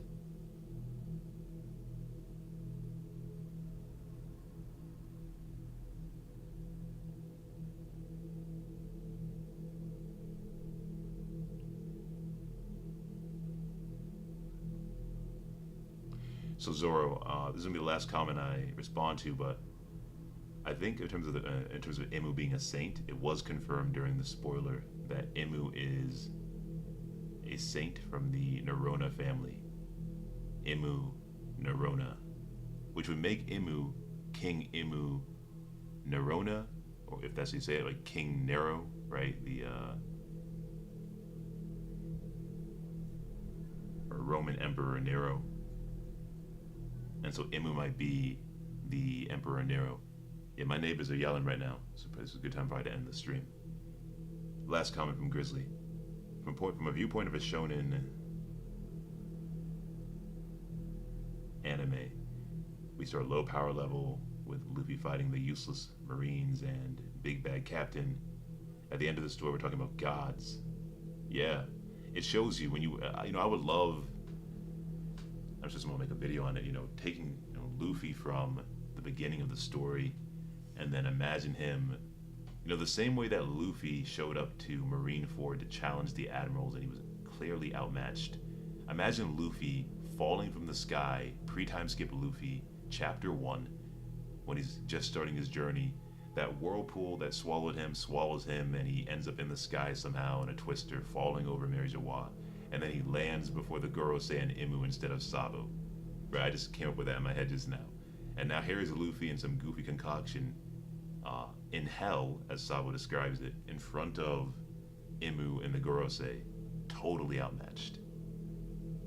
That's the gap between God and what the average person is, even more so than that in the One Piece story. But now the gap is sizably shrunk. Although I do wonder, chat, do you guys think that Gear 5 Luffy is on the level of the Gorosei, or do the Gorosei have 800, 1,000-year-old haki and mastery of their devil fruits? Maybe they're a little,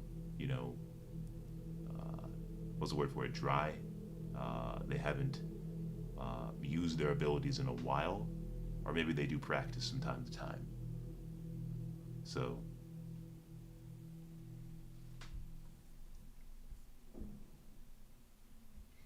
okay. Well, that's the stream, you guys, and I appreciate everybody that was here. Shout out to the new members. I hope I got to all you guys' comments. I saw Skaterboy became a member. I don't know who else became a member. Thank you for the donation from Savage and whoever else might have donated. I hope I got to all your donations. My live stream's kind of messed up. And the last come from 204-308. I think that sword is going to play a major role. The sword that Imu used to cut up the posters. Now that we know that Imu's one of the kings, that sword clearly belongs to Imu. And I agree, Grizzly. Imu has, sorry, not Imu. I was going to say Imu has the best imagination, which is probably possible, depending on what we find out. But Oda absolutely has one of the best imaginations out there. And I'm willing to bet that there will be no mangaka that comes close to Oda in the next 20, maybe I was going to say 20 years, but maybe half a century. And so when people say online that what a time to be born in where we got to experience One Piece firsthand, because anybody else reading One Piece will likely be spoiled on what the One Piece is when it comes to its conclusion in the next 5-6 years or whatever. We're going to try to get spoiled. I know for a fact that I'm not reading spoilers anymore when we get to that point. Definitely not. Like when we get to certain points in the story from now on, I'm not reading the spoilers at all. Especially for the final arc. The final arc could reveal anything at any moment, so it's important to be careful. I'll just leave you guys with this message, right? Right now, it's kind of safe to read some spoilers. I mean, I don't think I'd care if I'd been spoiled and was not spoiler only on Imu and this other stuff that we learned of recently, right? I don't think I'd care too much about that. Ace getting killed, I would definitely care about that. Can't take that back, right? That'd be a cool video as well, like things that would have sucked to get spoiled on. Now, I don't know if my kind of content fits it, but it'd be a cool video.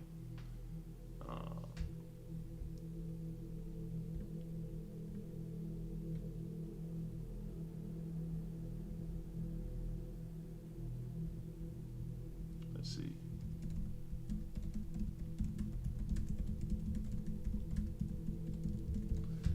But yeah, the closer we get to certain points, the more easy it is now where we're at in the story to get spoiled on something major just by reading the spoilers. You know, we might read the spoilers one day and find out something about Luffy's mother that we would have rather have learned in the story. And that's the thing, like, if only we had somebody to filter the spoilers for us and to tell us, hey, which we do have some people for that will tell you stuff, but sometimes they over exaggerate, right? But there are some spoilers that I want to know ahead of time, like, should I read the spoilers or not? And if it's not one of those days, then I'll just read them anyways. But yeah, I appreciate you guys are here in the stream. I think we might have hit a high of 100. I don't know, somewhere close to it, 80, something.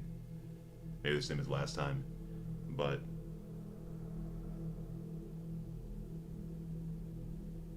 one second, let me find this.